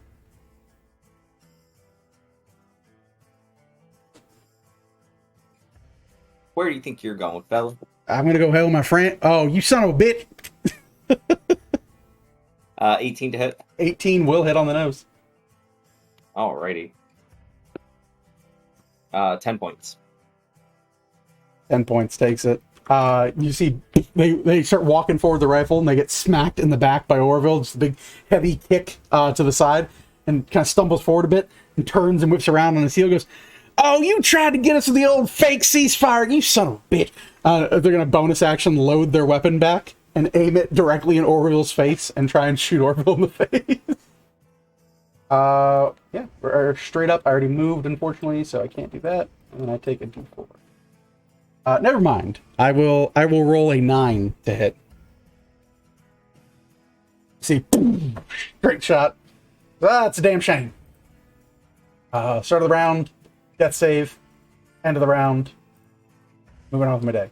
Vel. Seeing as the ceasefire didn't happen, I will fire magic missiles at the guy who just shot back at Orville. Okay, go right ahead. Ooh, damn. 14. Okay, seems good. Bring in the 70. 83. Takes it. The fake ceasefires are the worst ones. Is that your go? Yep. Morgan. You're muted. Morgan is I frustrated. mean, I know I've been really helpful this fight. Yes. Like super helpful. Very much so. You said, is it Charles doing the death save or no? Is he okay? No, Charles is up now. Charles is good. Okay. He got punched by Orville. Does everybody else look good? No, there's like, as good Durgar's as it dying. can? The Durgar's dying. The Tiefling is bleeding out and has several probably broken ribs at this point from fighting a goblin. That's real neat. Yeah. They're all doing pretty bad. I don't know what to do here because it's like one of us wanted a ceasefire. I'm kind of into that, like I feel like my next hit is really gonna crit, and I feel like that's gonna be real bad for them. It's gonna be very. So like I bad. think a ceasefire is probably a good idea right now. Like Okay. I don't want to offend them, Sure. I've done too much. All right. But I'm So- still gonna steady aim that guy. I'm still gonna send it to this guy. Roll to it. I'm gonna fucking cry. Calls the shot. 17. 17. You see it cling and bounce off his shoulder. It doesn't quite pierce his metal jacket and doesn't quite hit his AC. Dang, so close. I almost got him. Almost got him that time. They're still shooting at us. It's a complete fire. That is not a ceasefire at all. They completely lied. Don't listen to the winged bitch. She's crazy. That was a You tried shooting back misunderstanding. at us. This is awful. I got punched in my knees. Hate it. Charles looks around and goes, What's a ceasefire, Orville? Orville, what's a ceasefire? Cut him down. Oh, okay, cool. It's my favorite kind of fire. 1, 2. Charles will dirty 20 the man. And then dirty 20 him again for a 13 plus 7. For Foop and Foop. You watch as he starts complaining about ceasefire. Charles runs up and slices open the back of his calf. You see blood spray out. He goes, "Oh shit, they got a little mouse!" And he kind of takes a knee, and Charles walks up and goes, Ceasefire this! and stabs him right in the face. And you see the blade kind of cut into his eye, and he kind of just rolls it down. It slices down the front of his cheek. And he pulls it free. He goes, "Alright, did I ceasefire?" And blood sprays on Charles, and he's not really quite sure what a ceasefire means still to this day. I don't think he's firing anymore. Well, we ceased his fire. I got it. Alright, thanks. That is Charles' turn. Cobalt Jones, your turn. There's one lone goblin, looks at you dead in the eyes and goes, "Now I'm completely on board for a ceasefire. I shouldn't have to die for this horrible misunderstanding about your friend being worth a shit ton of money. I feel like that's entrapment a little bit, bud. You gotta understand." I'm gonna look at Celeste.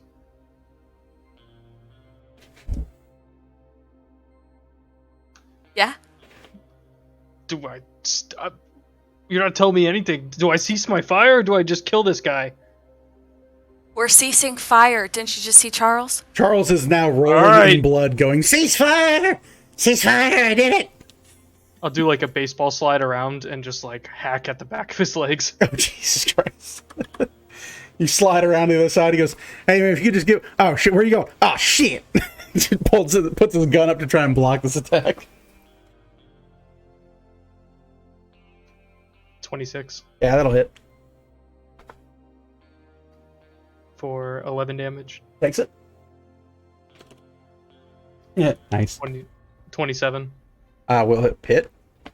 Okay, for 6. Is that, how many 19s is that? 3? 4?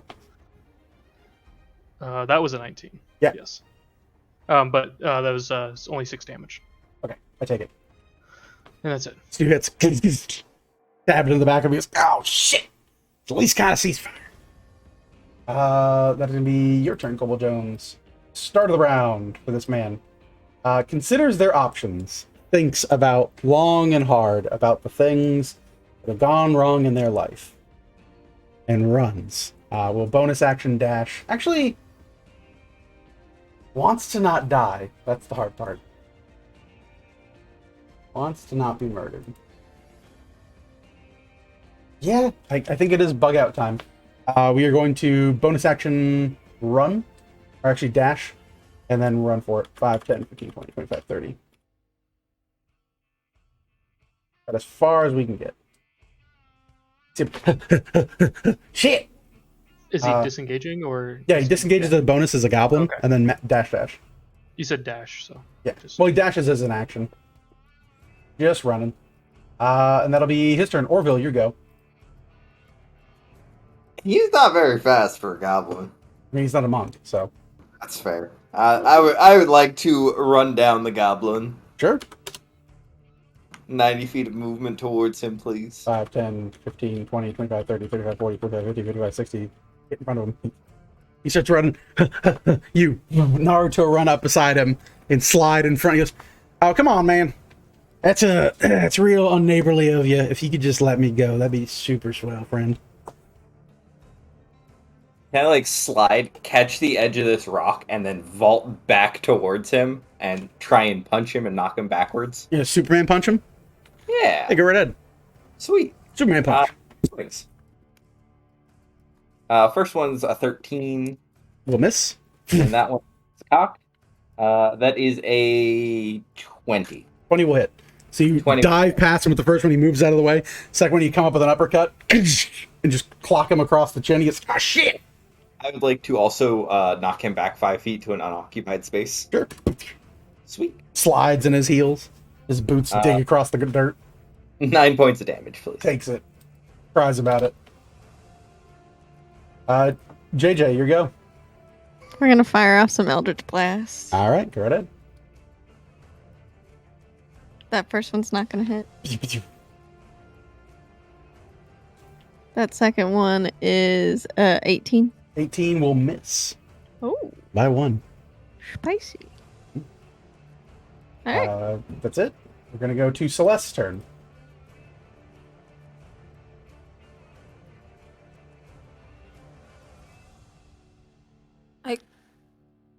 I go closer. Okay. To the goblin.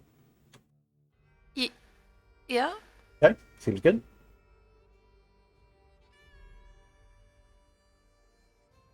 Good after that? Or are you moving twice? Double moving to the goblin? Yes, no, so?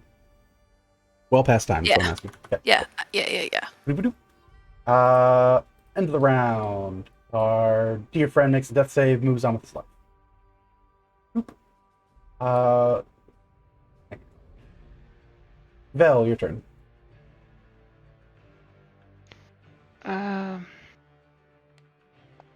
I'll try and chill touch the goblin. Okay. It's an 18, which I think missed.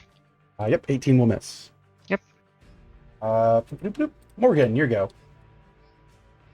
Unfortunately, there is finally a rock in between you and a goblin. Your endless bloodshed has a small handicap. You are 30 feet away from them. It's true. Fucking Yeah. stab in the face. I feel like I should be stopped though, you know, like I feel like you I feel should like they hold me can't- back.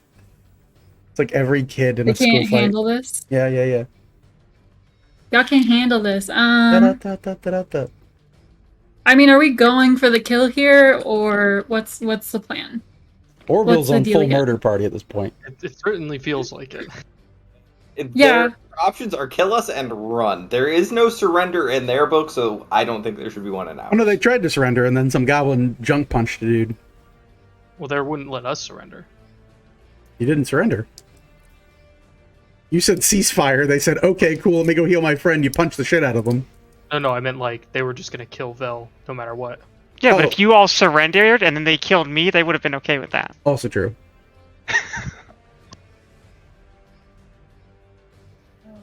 What's the plan, Morgan? So, what are we thinking? What are we doing? That's up to you. You have 6 seconds to decide in combat. Take him down. All right, I'm gonna run over and stab him. All right. Drops the bow. 5, 10, 15, 20, 25, 30. Shing! Sword goes wide. Oh, hey, who are you? Did you help me? Yeah, I'll help you. Thanks. Yeah. Could you stab this crazy-ass goblin fella? That's a 17. I'm just gonna stab him while he's talking. You Hopefully. go towards the cloak, and he moves out of the way and goes, there's a different goblin. That goblin. Thanks, elf friend. You're goblins? I think you're the only goblin here. No, Looks there's a like, goblin, anyway. right? Okay, never mind. Not arguing Where? crazy. Where is he? Point him out. Points at Orville. Nah, can't be. Hit me. Nah, I'm just a mind goblin. Uh, I'm not. Charles's turn. 5, 10, 15, 20, 25, 30. 5, 10, 15. Just boxing it in. Goes.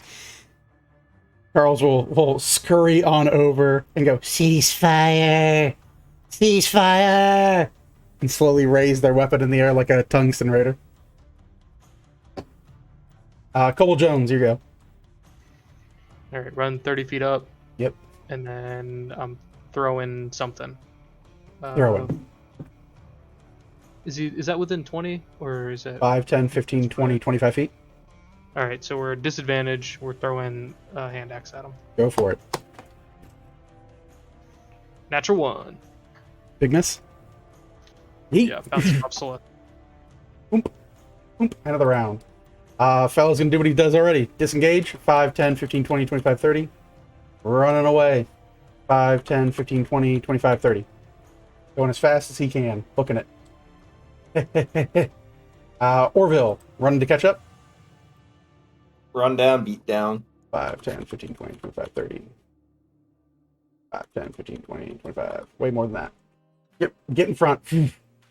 You really gotta stop doing that, man. We gotta quit doing this, man.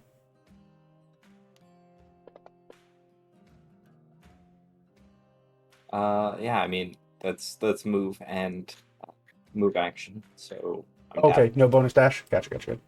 Yeah. No worries. You rush back in front. I can head him off for an extra 30 feet, right? Yeah. 20 feet, whatever. Yeah, You have more than enough of the double move to get way ahead of him. yeah. I will Uh, head him off then. JJ, your turn. She will move so that she can see him Mhm. properly, and she will take 2 more Eldritch Blasts. Downtown.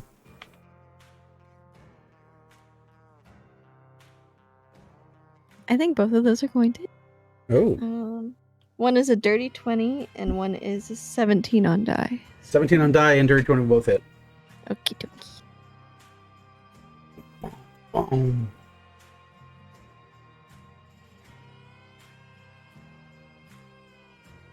Eight, please. 8 points. Yes, Okay, please. takes it. And the second one? Yep, that was both. That was both. Okay, takes it. Yep. And then Celeste's looking pretty rough again, right? Mhm.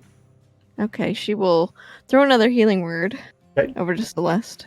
Works. Another level 2. For 5, please. Celeste heals 5 and starts her turn.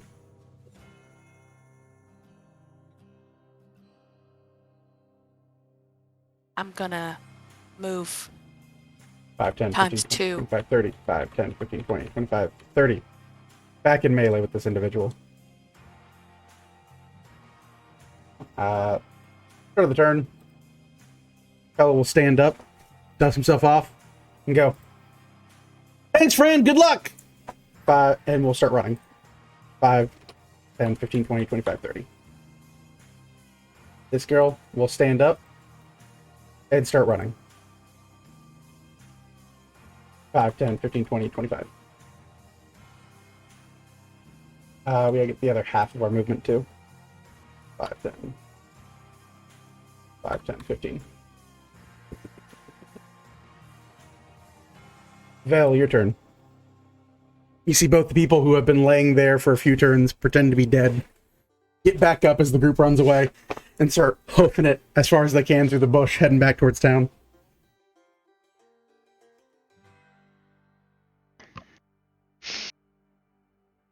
Well, let's see if they deserve to get away or not. I'm going to cast Magic Missile at 2nd level. Okay. And then I'm going to tap into the necrotic energy inside me and hurt myself to Sure. upcast at 3 levels. Okay. And what are we targeting? We're just rolling dice. I was rolling what was going to hurt me. Gotcha. 3, 4, 5, 6, 7. So 7 bolts. So 3 of them are going to go for the guy. 4 of them are going to go for the girl. All right, go right ahead. Guy will take 13 points of damage. Okay. And the girl will take 15 points of damage. All right. Both of them. You see both of them take the hits and still limp as best as they're able, as far as they can. Gasping You for earned air. it! Never come after me again! And I will take some damage. That is Bum, bum, bum. times 3 for 27 points. So I drained my life to do that. Morgan, your turn.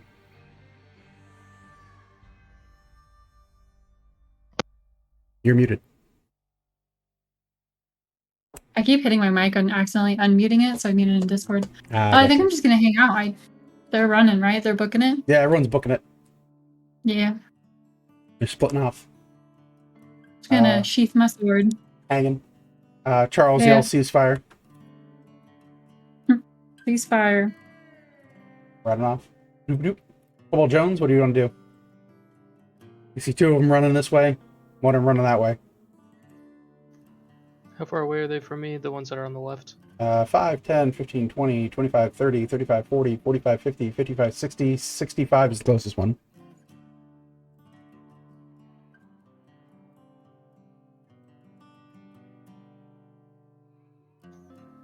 All right. Dagger has 60-foot range at disadvantage, so I'll move up and throw a dagger at the The Durgar. the lady. Yeah. Go right ahead.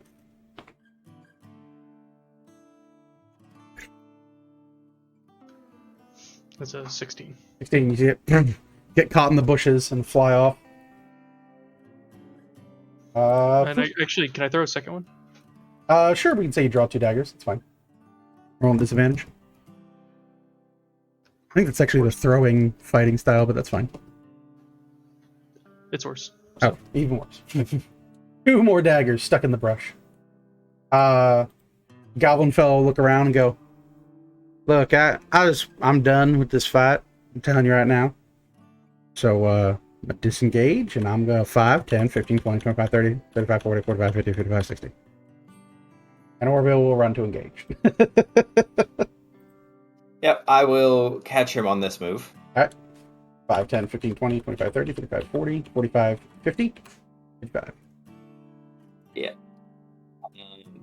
So I headed him off on the last one, yeah? That's fine. And 2 swings. Go for it. Nope. And yes, 25 to hit. 25 will hit. 10 points. 10 points. He will drop like a sack of hammers. Weed. Lays on the ground. JJ, your turn.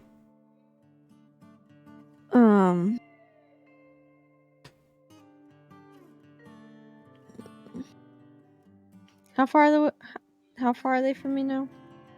On the left side. We are looking at 5, 10, 15, 20, 25, 30, 35, 40, 45, 50, 55, 60, 65, 70, 75, 80, 85, 90, 95 feet is the closest one. Okay, and then they're both within 120 then. That is correct. Okay.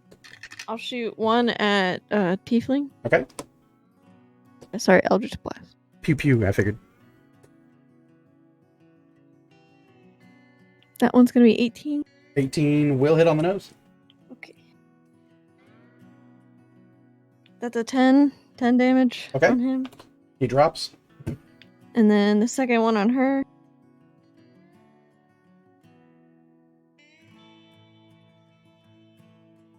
It's 19? 19. 19 will miss. Okay. And she will start making her way towards the tiefling. Okay. 5, 10, 15, 20, 25, 30. Works for me. Mm-hmm. Celeste, your move. You see Orville's drop the other goblin. The other 2 are getting shot at by JJ and Vale. Just gonna reach down and scoop up Charles and start slowly making our way on back over to the rest of the group. 30. Boop-a-doop-doop. Walking over the rest of the group. Fellow will start bleeding out again. And then we roll. Boop. Girl's just going to run for it. 5, 10, 15, 20, 25. 5, 10, 15, 20, 25. Going as fast as you can to run away. Vel, your turn. How far away is the Durgar now? She moved 50 from her last position, so we are at... Jesus. She was, 5, 10, 15, 20, 25, 30, 35, 40, 45, 50, 55, 60, 65, 70, 75, 80... 90, 95, 100, 5, 10, 15, 20, 25, 30. 130 feet. Alright, I'll move forward 30 feet and send another volley at her. Sure, go ahead.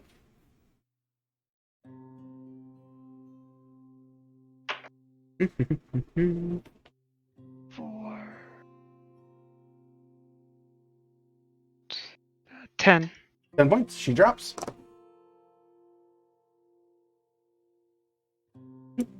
Nope. Seems good. All of them are unconscious. They will slowly recover health for the next minute, but that's probably fine. I assume everyone's just going to stay on top of them and donkey punch them the whole time. So rather than drag it out, we will just call it there and say that you guys have defeated them. All 3 of them are unconscious on the ground, but stable, unless you want to do something about that.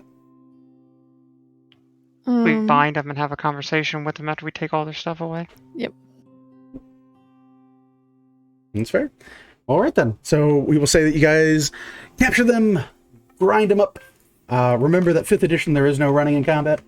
A good lesson to learn every so often. And with that, I think that is a good place to wrap it, because we will be out for the next 2 weeks. So think of the questions you will probably ask these assailants the next time that we meet. As we go through, let's see here. Let's go for Swole. They're streaming right now. That seems good. All right, folks. For everyone who stuck with us after the very long run over, I do apologize for being so long. Didn't expect a full-fledged combat, but that's the way it goes. And yeah, so yeah, we'll not see you next week. We'll be off next week. I'll be online, most likely to talk about 1 D&D. Very weird name for a very odd rule set, but we'll see how it goes. But yeah, and then in the next week or so, we'll play it by ear to see how it goes. But as always, folks, I've been Cream Zamir. They've been the Seekers of Galanti. This has been Second Wake. We'll see you next time. Peace out.